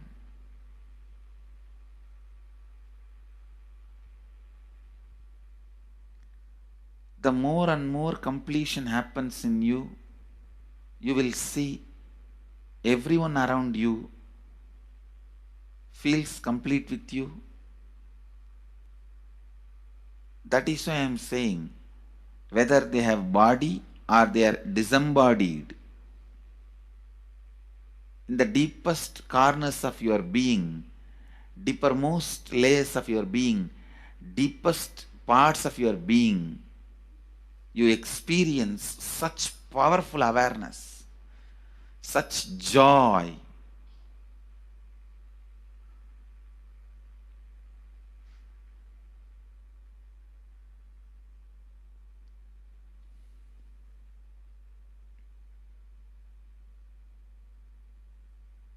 Going into the deepermost corners of your being not only is a joy, it's a power. Because suddenly you will see everybody around you, everything around you listens to you.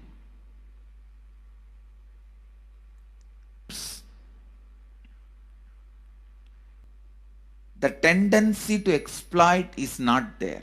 Listen, that's a very important thing. Power without the tendency to exploit. Because as long as you feel the other person is separate from you, when you get the power, it will always be used for exploiting. Because the other person is separate from you, then naturally what you will feel? Let me suck all the possible energy, intelligence, time, talent, treasure. But when you feel the other person is your own extension, you will see, you will be showering so much, enriching so much. The power you have will not be exploiting, it will be enriching. I tell you. Even if death comes, I can tell you very clearly, I can face the death directly and tell the death, I have enriched every human being more than what I received from anybody.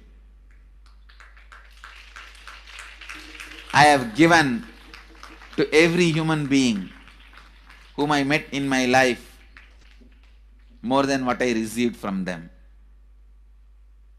My accounts is clear. I am ready. Come on, let's go. My accounts is clear.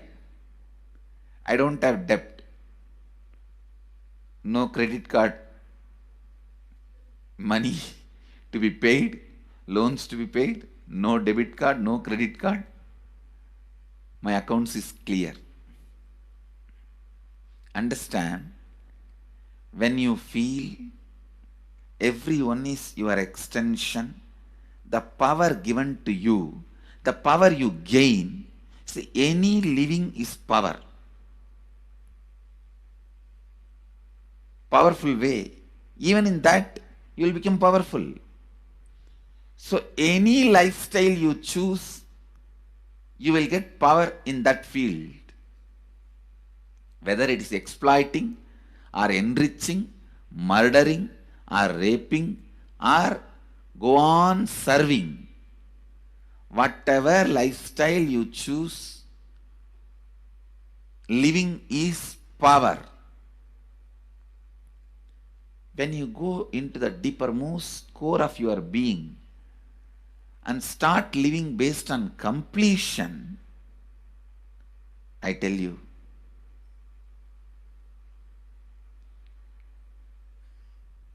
The first power you will experience is everything around you listens to you. That power will simply make you enrich everyone. The best power you can have through living is power of enriching.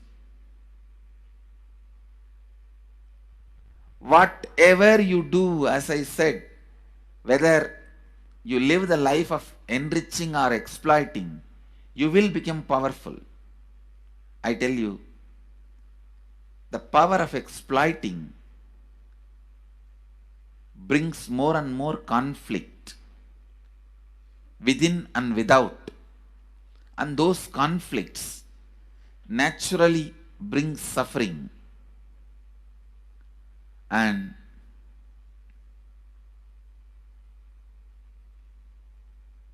the power of enriching brings more and more completion in you and in others. This full month, Nithyananda Sangha all over the world. The other day I was seeing, we have officially presence in more than 50 countries.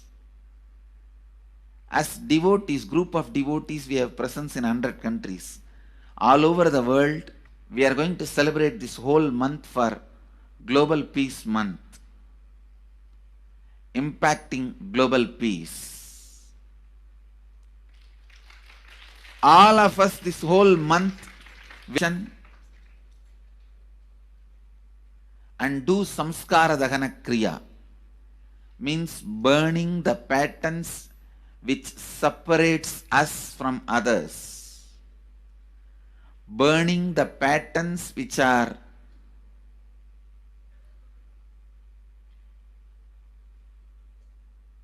constantly keeping us in a superficial level. All over the world, we will be doing samskara dahana kriya, burning our patterns and leading us to more and more completion. And we also have special 3 Nitya Dhyana Yoga program teaching people science of completion and facilitating samskara dahana kriya. This month, 20th, 21st and 22nd,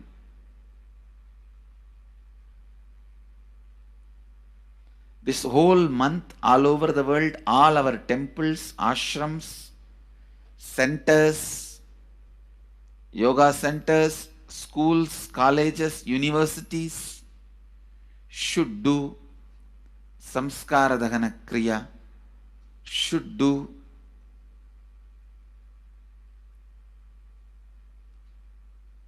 the practice of burning all the incompletions and patterns which leads to conflicts, bringing more and more peace inside us and outside us, spreading peace. This whole month, let's impact global peace. Let us really contribute to the global peace, not just talking about it. Let's do it. Let's do it. Not just talking about it. Let's do it.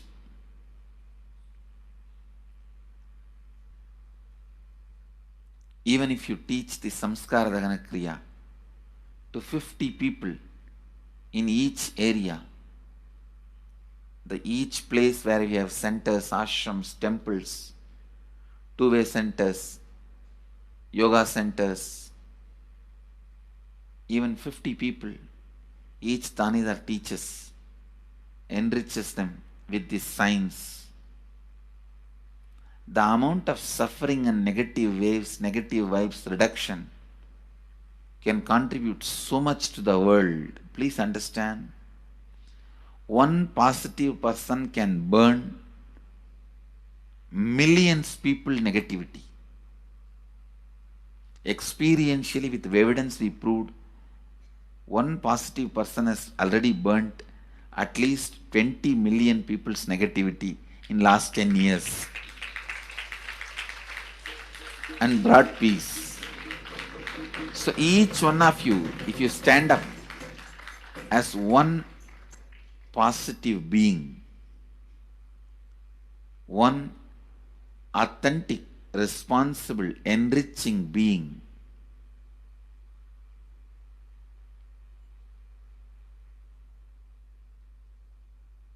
I tell you,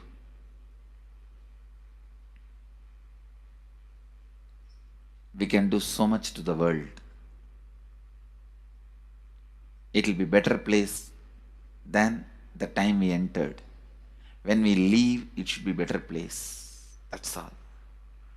When we leave the earth, it should be better place.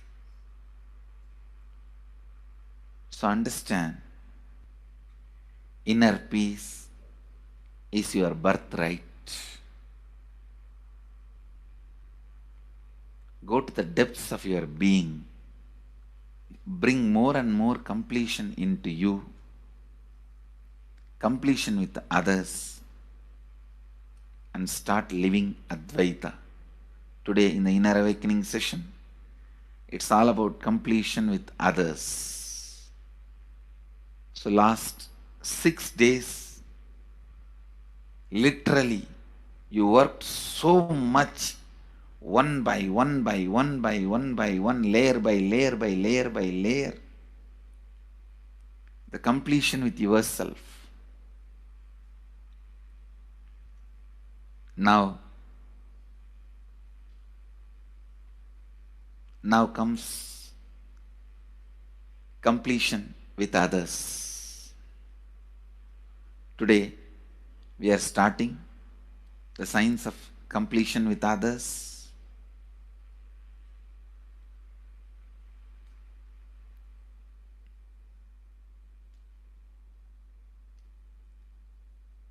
It's one of the most powerful science. Does so much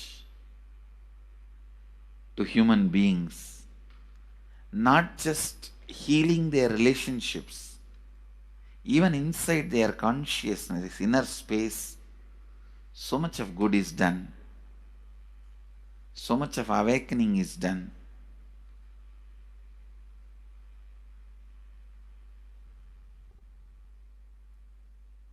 See, when you have completed with others, the kind of strength you feel is the power of Advaita. Strength of Advaita.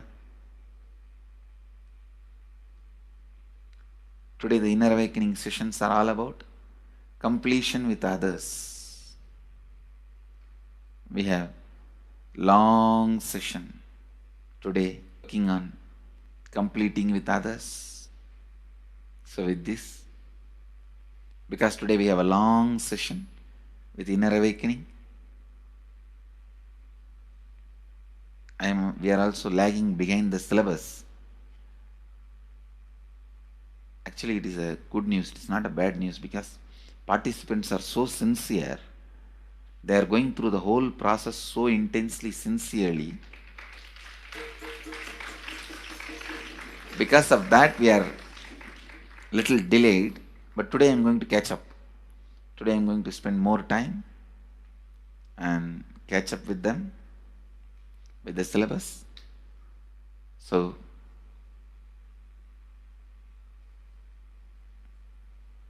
I conclude today with this. I'll move to the next sessions, IA sessions and all that. Because never I conclude. There's no conclusion for satsang. It goes on and on and on. Only the audience change. So with this, I move to the next step. I bless you all. Let you all radiate with integrity, authenticity, responsibility, enriching and causing eternal bliss. Nithyananda. Thank you. Nithyananda Dhyana Peetham, Nithyananda Nagar, off Mysore Road, Bidadi, Bengaluru. Phone 08027279999 www.nithyananda.org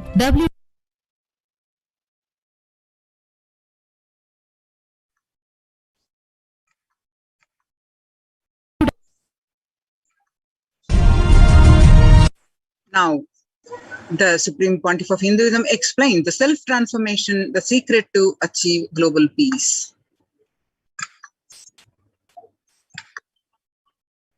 Social answer means I'll tell, oh, you should all work for global peace.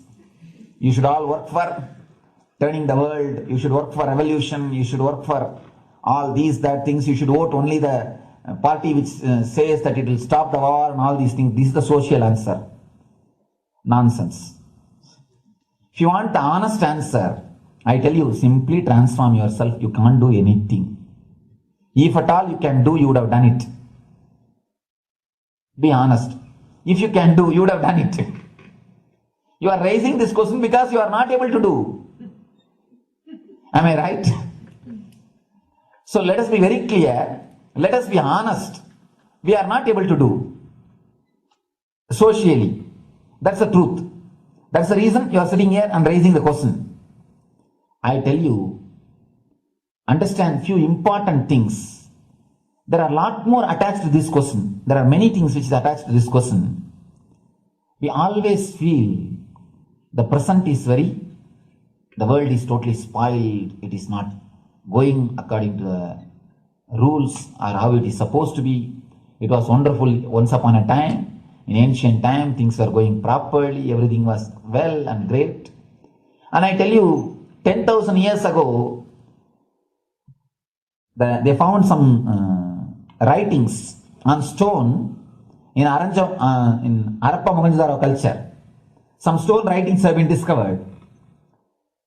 The other day I read a beautiful book about that stone writings. That writings, it says, oh, nowadays the society is not as it should be. So much of war. There is no peace. In the early times, there was so much of peace. Society was really great. Things were as it should be. And it almost looks like a today newspaper editorial. 10,000 years ago, the same thing carved on a stone. Then understand, there was no such time as only good prevailed. It is just a fantasy.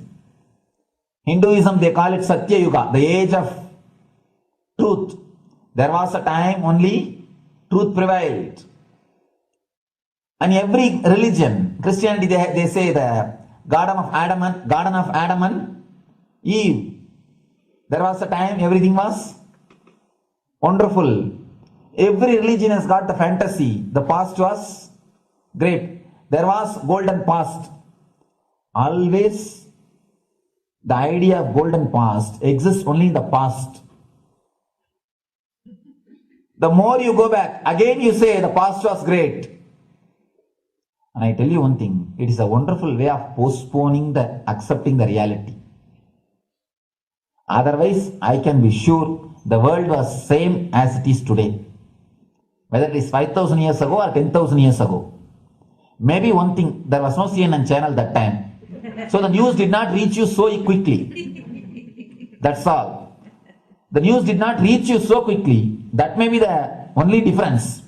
But otherwise I can be sure the good and the bad was equal.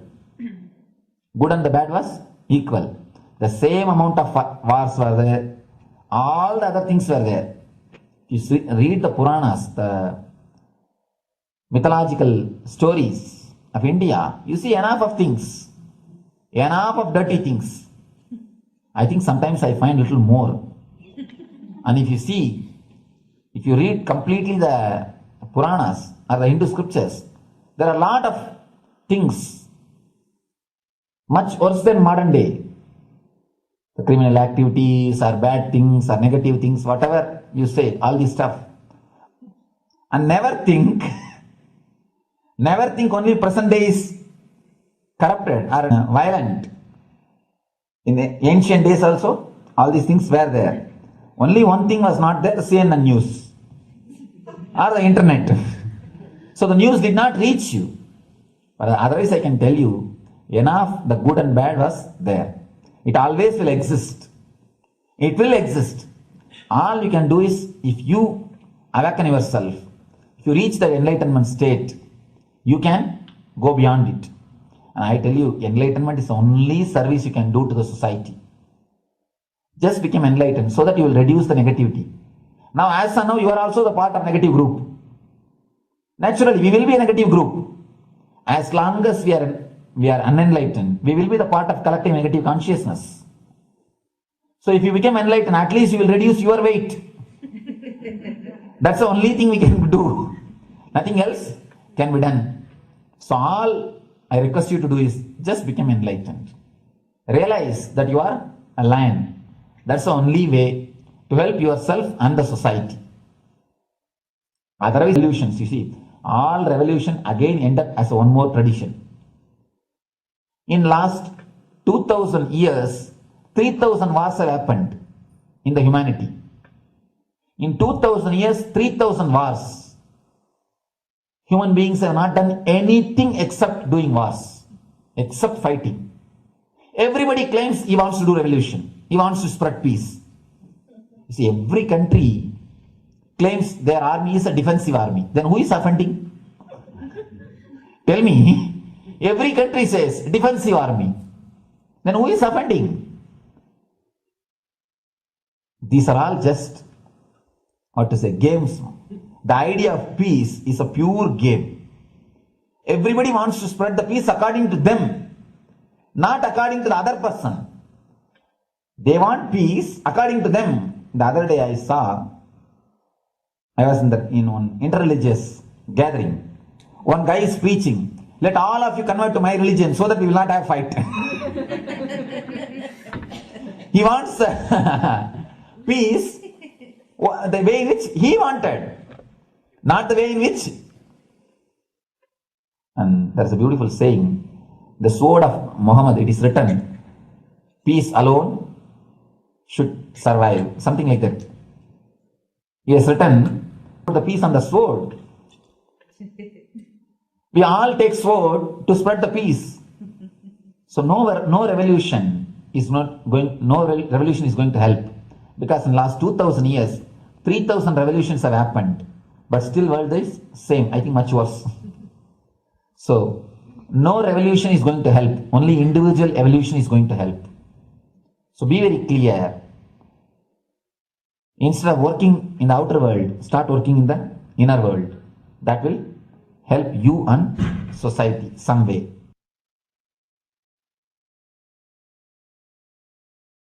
Social answer means, I'll tell, social answer means,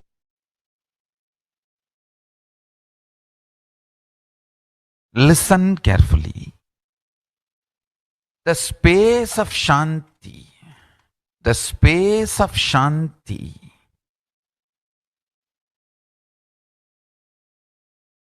is where Kailasa grows.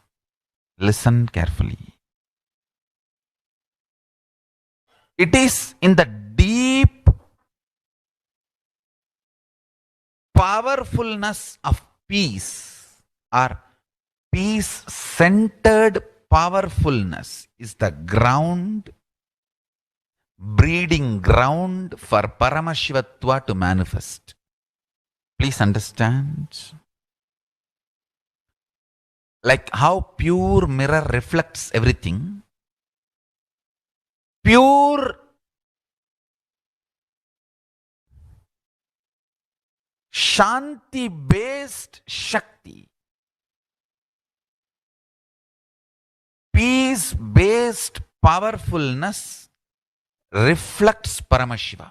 Paramashiva manifests in peace-based powerfulness. Please understand. Neither violence nor powerlessness. Powerlessness is weakness. Violence is abusive. Peace-centered powerfulness. Powerfulness-centered peace. All the Upanishads starts with peace, completes with peace. Shanti mantra. Starts with Shanti mantra, gets completed with Shanti mantra.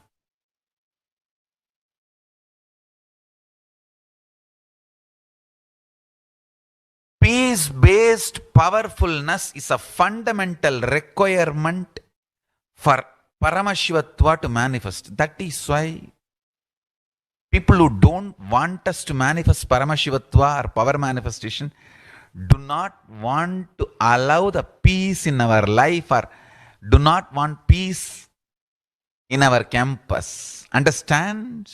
But only if you are peaceful, which cannot be shaken even by the demons and devils and rakshasas, we can be in eternal peace. So, remember this very clearly.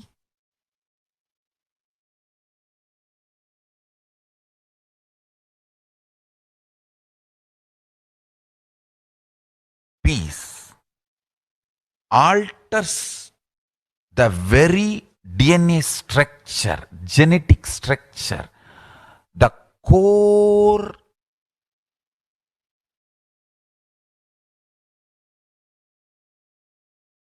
Anu Mashar. Understand? Anoraniyan Magato Mahiyan.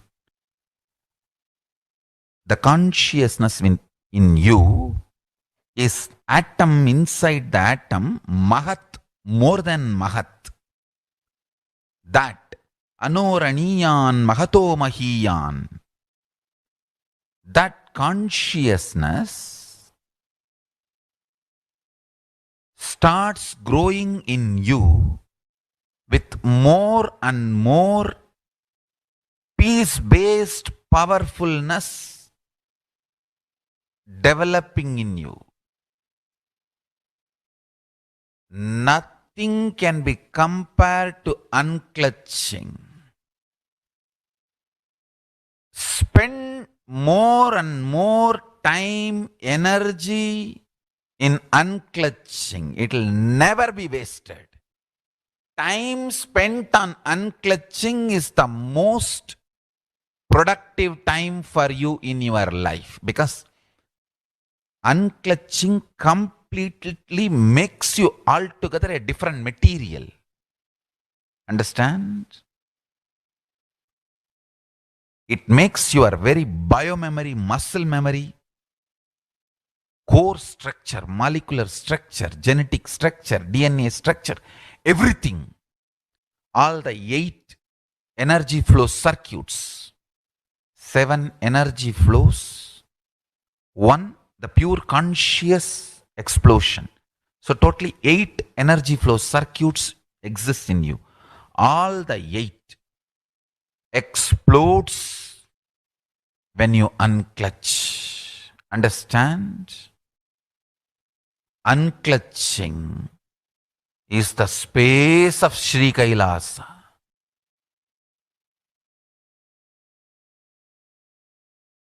Listen carefully. Listen.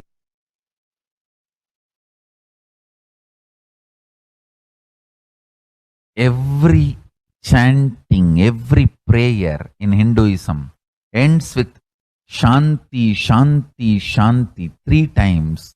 Means peace, peace, peace. Hinduism is the real religion. Loving peace, living peace. Individual level, social level, global level. Understand? Hinduism lasts 56 nations, 200 states, 10,000 kingdoms, samsthanas, is not a loss to Hinduism, it is a loss to planet Earth, human beings. Wherever Hinduism is practiced, kept alive, the ideal of global peace is kept alive. Just do this one simple statistics. You yourself study. Google and study. Take the top 10 religions and list how many people they converted in last 200 years, how many people they killed. List for each religion. I can be 200% sure you yourself will realize Hinduism is the most peace-loving and peace-living religion, neither conversion nor terrorism.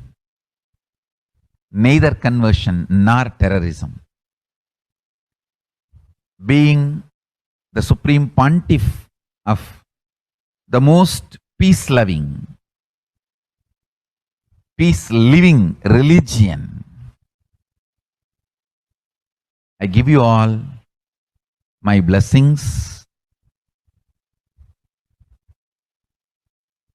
on this International Peace Day. Understand? It is we Hindus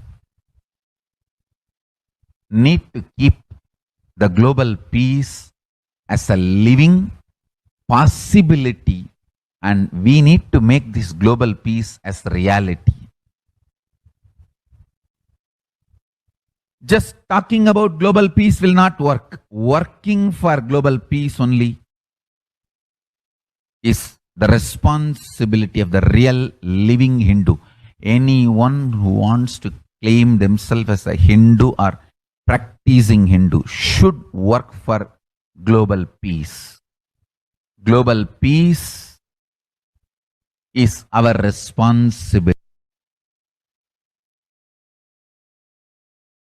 Every chant,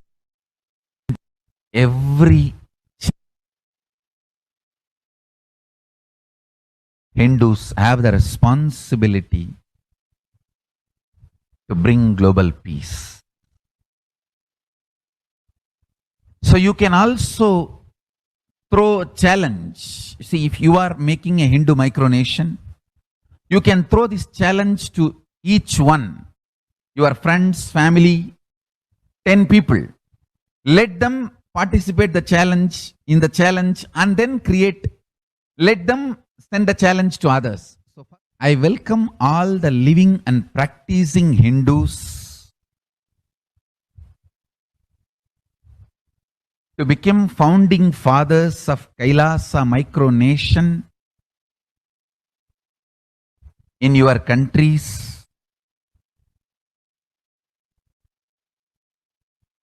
You can also make a challenge, like how they made ice bucket challenge and all that. We can make a challenge. You form Hindu micronation and claim, I am the founding father of the Hindu micronation Kailasa.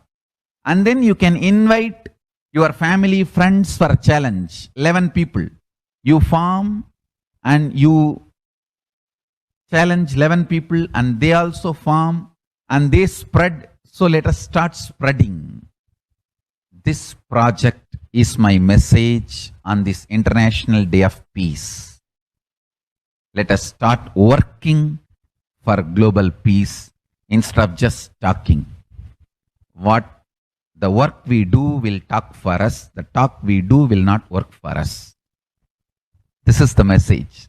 The work we do will talk for us. The talk we do will not work for us. Global peace is the responsibility of Hindus. We living, practicing Hindus, not only we should achieve the individual peace through unclutching, yoga, meditation, we should also create an ecosystem where the global peace starts manifesting. This Kailasa Hindu micronation is the enlightenment ecosystem. I request every living practicing Hindu to manifest, do it. So the global peace can manifest from these Kailasa Hindu micronations all over the world. Hindus have So join the Kailasa's COVID care protection centers by registering the link below with https://kailasa.org/Kailasa care. Now we'll be learning about the Supreme Pontiff of Hinduism's contributions for the global peace in other aspects, other spiritual solutions.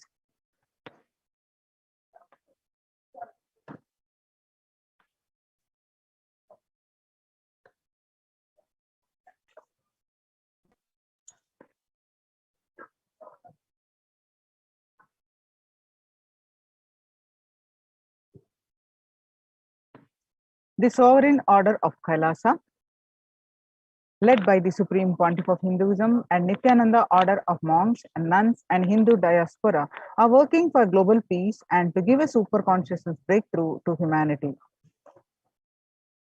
It is the Supreme Pontiff of Hinduism's mission to revive a conscious world where the global issues at the climate, economic, social, health, and humanitarian level cease to exist from their very root, turning the problems of poverty, hunger, violence, discrimination into powerful living through the experience of oneness.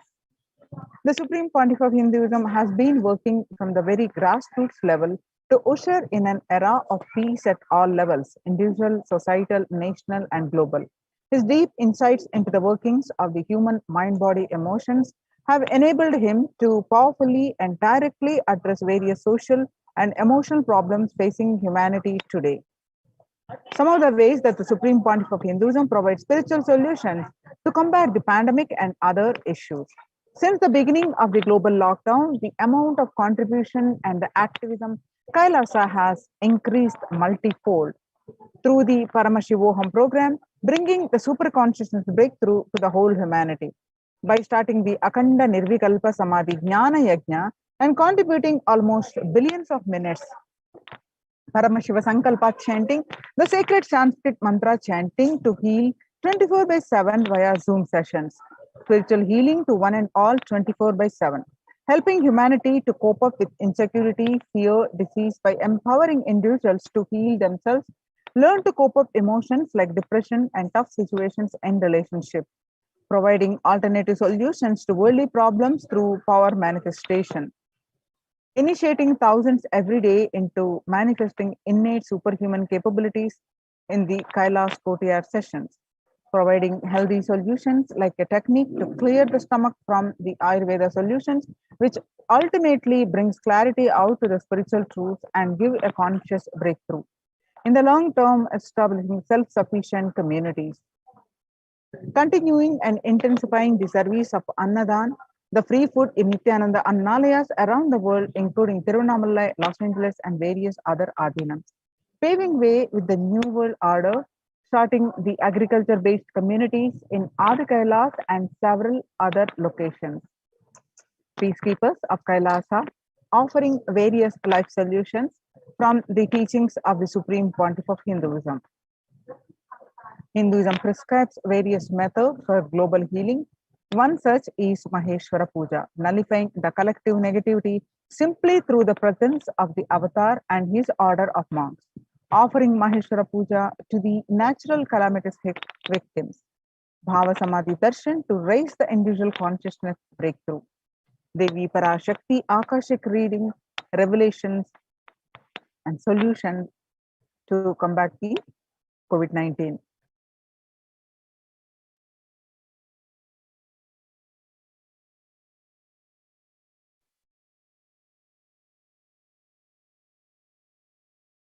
Society was created with the delusional ideas of too many human beings, blind spots, and the decisions made from those blind spots.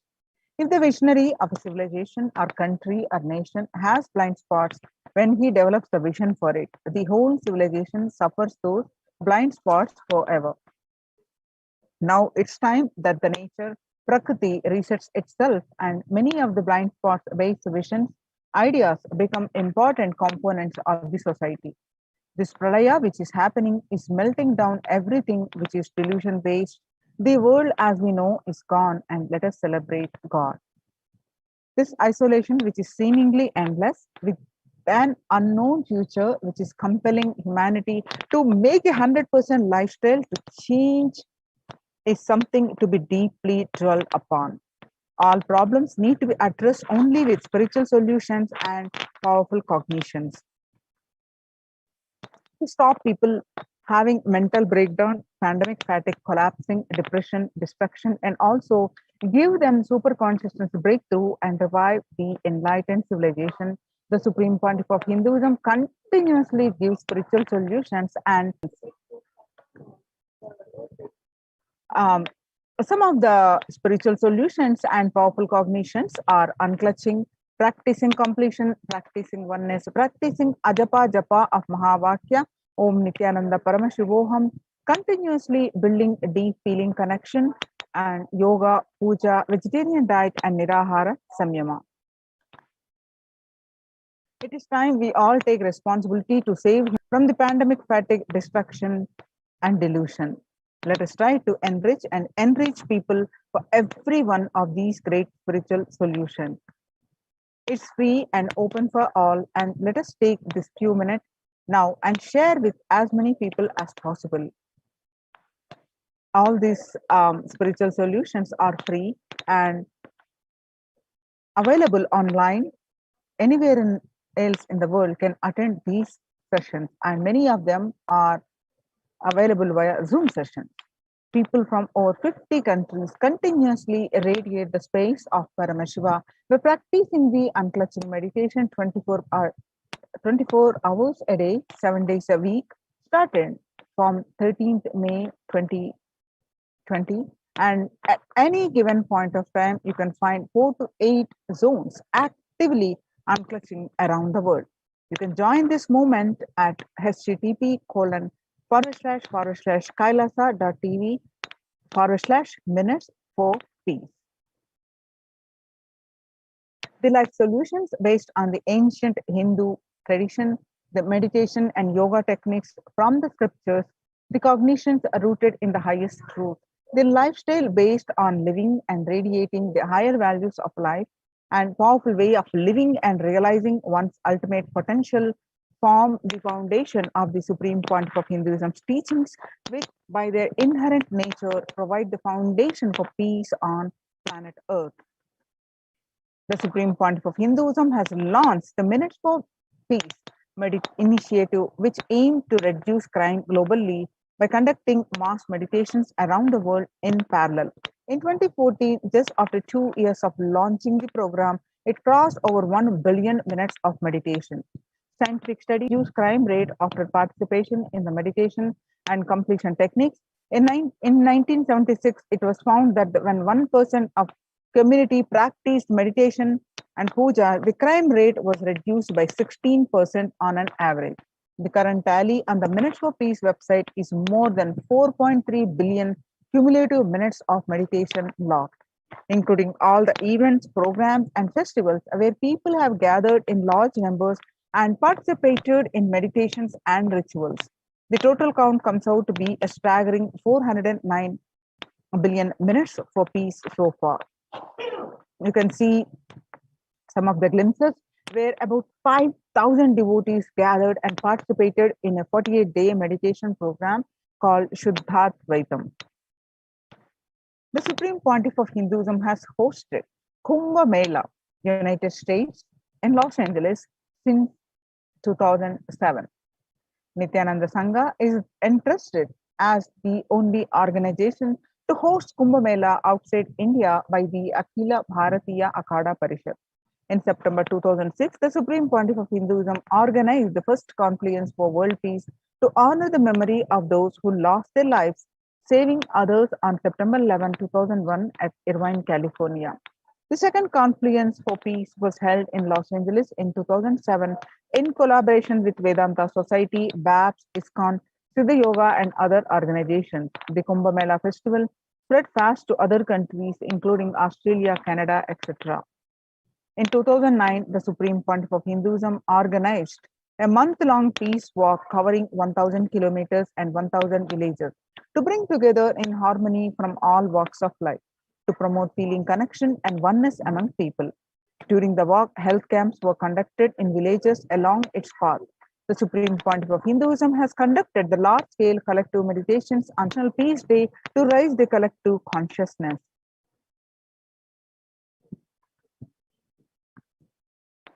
One of the greatest contributions that the Supreme Pontiff of Hinduism is contributing is initiating thousands into sannyas.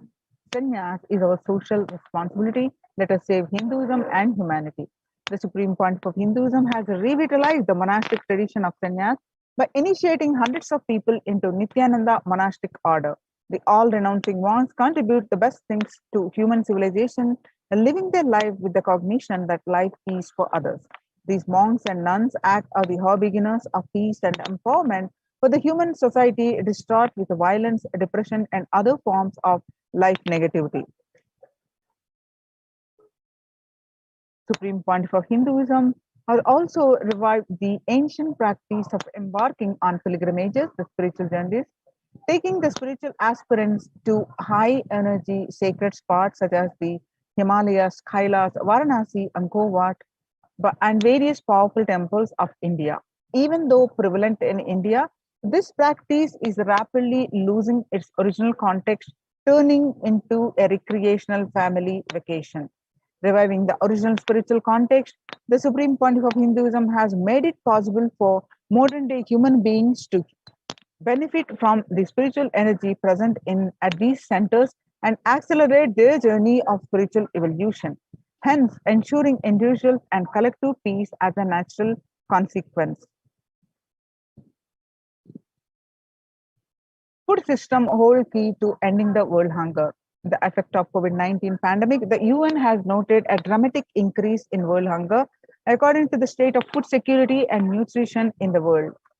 1/10 of global population, as many as 811 people, were undernourished in 2020, an increase of 100 million from 2019. According to the Eat Lancet Commission, moving toward diets with the diversity of plant-based foods, low amounts of animal source foods, unsaturated rather than the saturated fats, and limited amounts of refined grains, highly processed foods, and added sugars could prevent between 19 and 24% of all adult deaths each year. Under the Red Om project, which is the No Hunger project, through the Annalayas, the food donation centers at the Kailasas de facto spiritual embassies worldwide, under the guidance of the Supreme Pontiff of Hinduism, has served over 2 billions of organic sattvic vegetarian meals so far. Giving free food to all the citizens is the economic policy of Kailasa, deriving the reference from Vedas and Agamas. Recently, under the humanitarian initiative launched by the Supreme Pontiff of Hinduism, is opening of Kailasa's COVID care centers in India, where the monastery campuses have been turned into a multi-layer quarantine facility to safeguard the inmates against any possible point of contact with the outer world. The Supreme Pontiff of Hinduism has opened this service free to all people, regardless of any differences in age, gender, caste, creed, ethnicity, color, or socio-economic status. Food, shelter, internet, and all basic facilities, including medical care, are provided at these COVID care centers free of cost and for an indefinite period of time. The outcome has been a splendid zero infection rate so far among the participants, a feat not achieved anywhere else in the world, let alone in India. This response model of handling the COVID-19 pandemic at a community level, along with the guidelines and recommendations for governments, has been recognized and accepted by the United Nations as well. Now we can see some of the glimpses where participants of the COVID care program offered by the Supreme Pontiff of Hinduism are enjoying a healthy, blissful spiritual lifestyle in multi-layered quarantine, multi-layered protection. They enjoy a stress-free time following a spiritual morning routine, doing yoga, doing puja and temple sevas, kara sevas, and celebrating festivals. So join the Kailasas COVID Care Protection Centers and register now through the link below with https://kailasa.org/kailasa care. All these COVID care centers at the Kailas or de facto spiritual embassies are temple based. The Supreme Pontiff of Hinduism has been reviving the temple based ecosystem. So let's now understand why the temple based ecosystem. Now, especially in the times when COVID-19 is rampant and the ancient temples are in a lockdown because of the risk of the widespread corona disease, the devotees of these temples were visiting and having darshan of their gods and goddesses for thousands of years. At all these ancient sacred sentiments have come to a harming halt after the lockdowns have taken place. The religious fervor of the devotees is being lost due to the pandemic. The Supreme Pontiff of Hinduism is reviving the e-Kailasa ecosystem and bringing all the ancient traditions of the online platforms on Kailasa TV, YouTube, and Facebook. Now, let's understand from the Supreme Pontiff of Hinduism explains about the science of temples.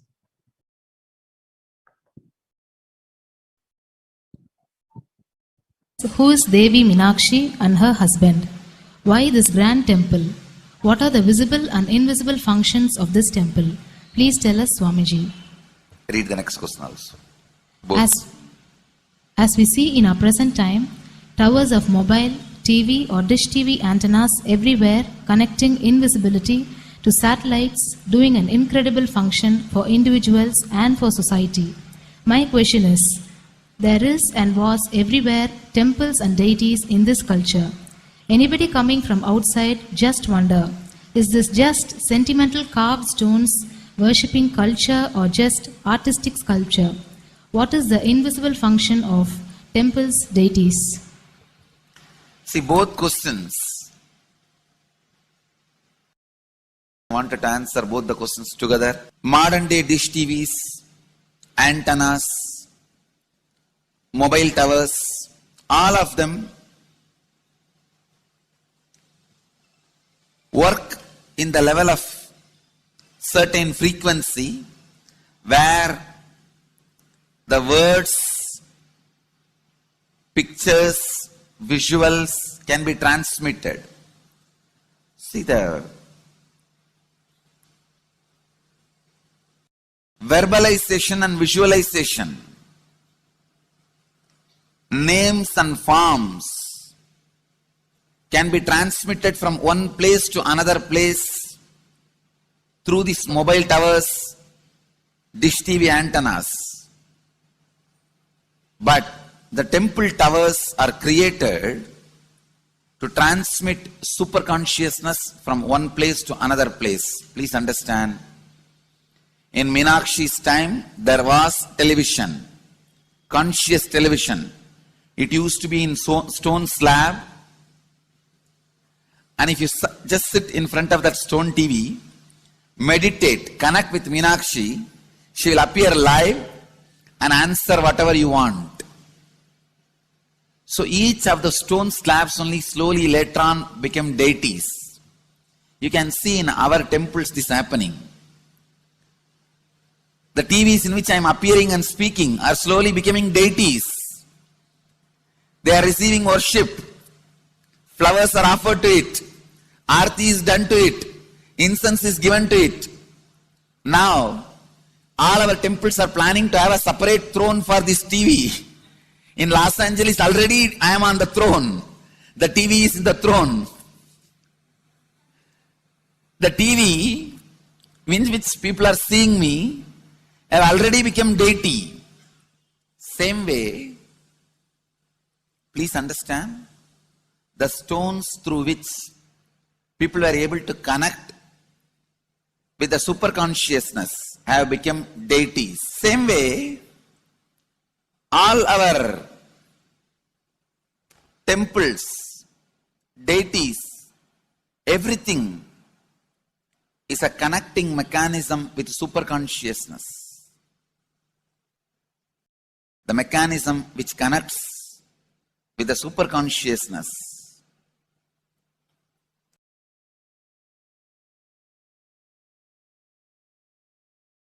Please understand, the deities and temples are not just sentimental carved stones, or they are not just artistic sculptures, they are conscious transmitters. They raise you to the superconsciousness. In each house in Vedic tradition, we have a puja room. All the puja rooms are your private conscious airport.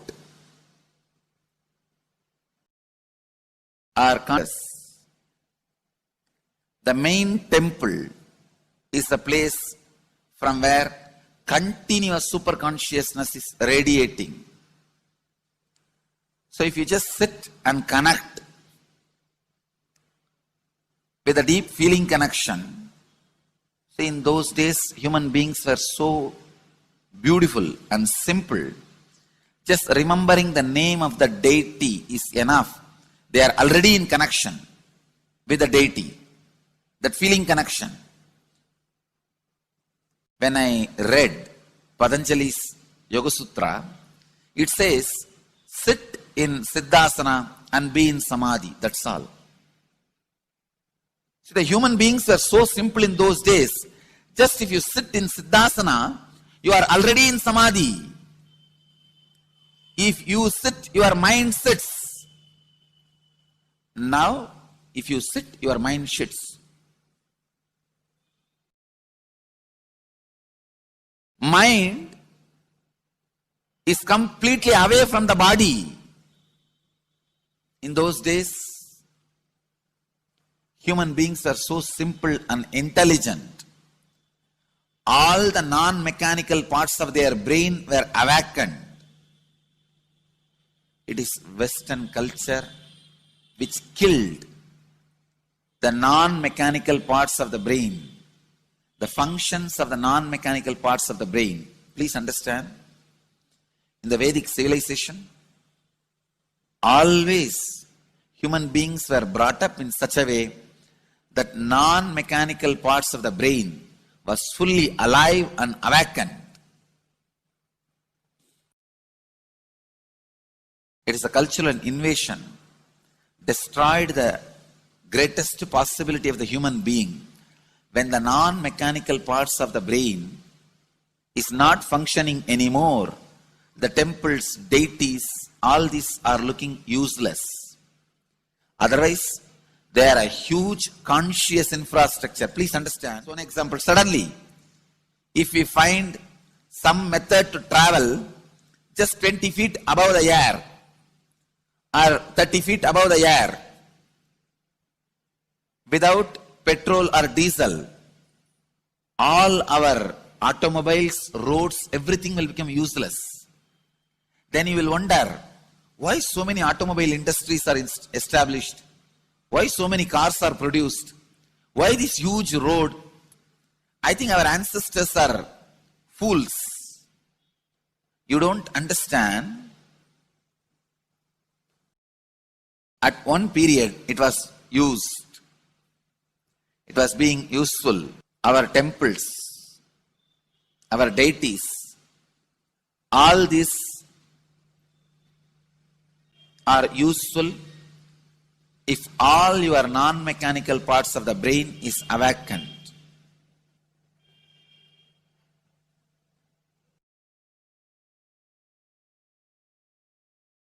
Unclutching is the process to awaken your non-mechanical parts of the brain. When your non-mechanical parts of the brain is awakened, you will understand temples, deities, how useful they are, how directly useful they are, how they are part of our life,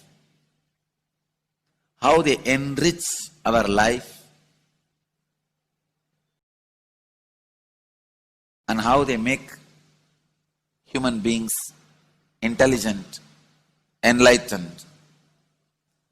These are the methods created to create enlightened civilization.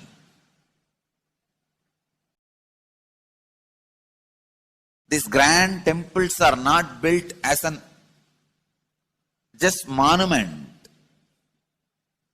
They are built as a conscious movement. It is not like Egyptian pyramids, monuments. No. It is conscious movement to raise human beings to the highest consciousness, to make human beings experience the highest purpose.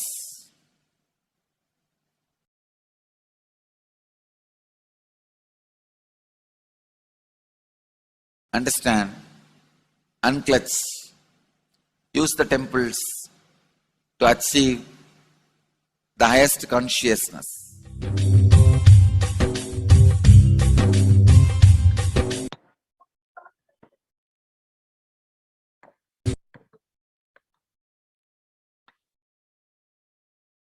Now, the Supreme Pontiff of Hinduism explains about the deities holding energy when doing prana pratishtha.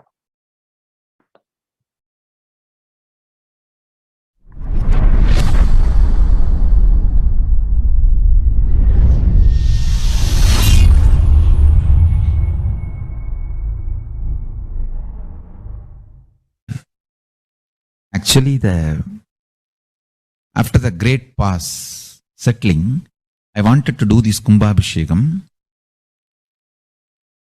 and then the Shivacharyas have advised us that only after the Uttrayanam, Uttrayana Punyakala, means after the Uttrayana starts, we are having a good date, Uttamottama date for Kumbhabhishekam. So that's the reason we waited. And see, fundamentally, deity intensely receives the energy like a lightning and holds it and manifests continuously for the whole humanity. You see, it's like if I have to talk to you in a normal social language, it's like a lightning holder. Like I can get into the samadhi, one with Paramashiva, and bring the whole thing to planet Earth. But the deity should be able to hold it and manifest it, radiate it for the humanity. So that is the reason the beautiful, dense, most dense granite deity is made. The earlier, the Avudayar we made, too much of power manifestation, it has given crack in multiple places. I don't know how you guys will be able to believe. Maybe I'll tell them to show the video. Such dense granite cracks to pieces and so carefully maintained with so much of all the Abhishekam, Puja and everything. Crack is the last thing you can imagine in dense granite, but so many places that earlier Avudayar has had, and that's the reason we made the new deity with more dense granite now. More dense granite, the deity is done, so it can withstand the power manifestation and hold the power for quite a long time. Maybe at least next 12 years it can hold. And before that I'm planning for the different level of granite for Avudayar. I wanted to teleport from the other planets where the 100 times more dense than planet Earth's granite is available. And anyhow, all that I'll do it and then show, and instead of giving material for trolls, I'll give information after everything is achieved.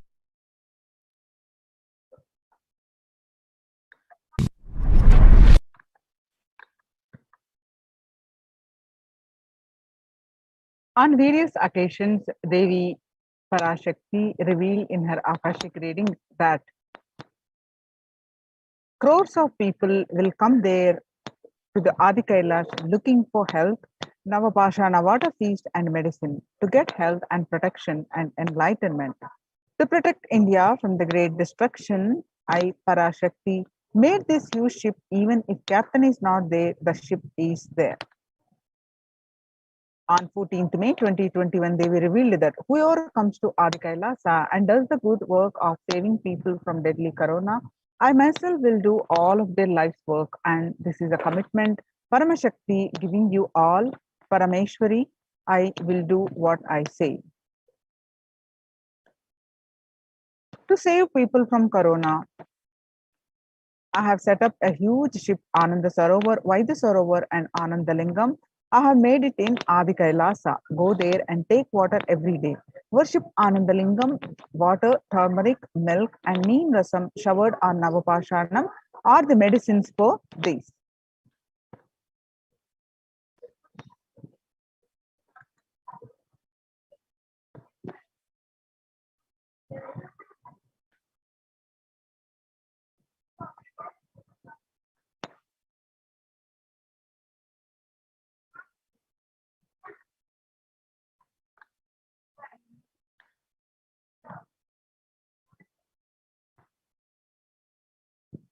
When the first world closed their borders during a massive global emergency, Kailasa has opened its doors to all without exception.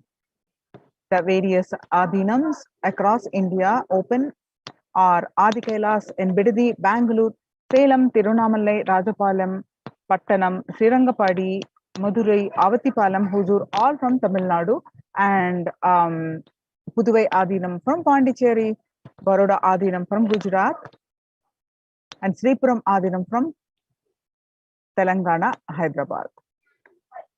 Kailasa rushes to aid India as India finds itself on the verge of COVID-19 third wave. The multiple free COVID care centers opened across India, free social services offered during the pandemic in Kailasa's de facto spiritual embassies across India, and various social, along with social services, various spiritual services are also offered, and cosmic revelations on global pandemic. Free social services offered during the pandemic at the Kailasa's de facto spiritual embassies across India are medical care, which is allopathy, Ayurvedic, and Siddha medicine, infrastructure to accommodate thousands, accommodation for multi-layer quarantine, emergency ambulances, ICU on wheels, personal protective medical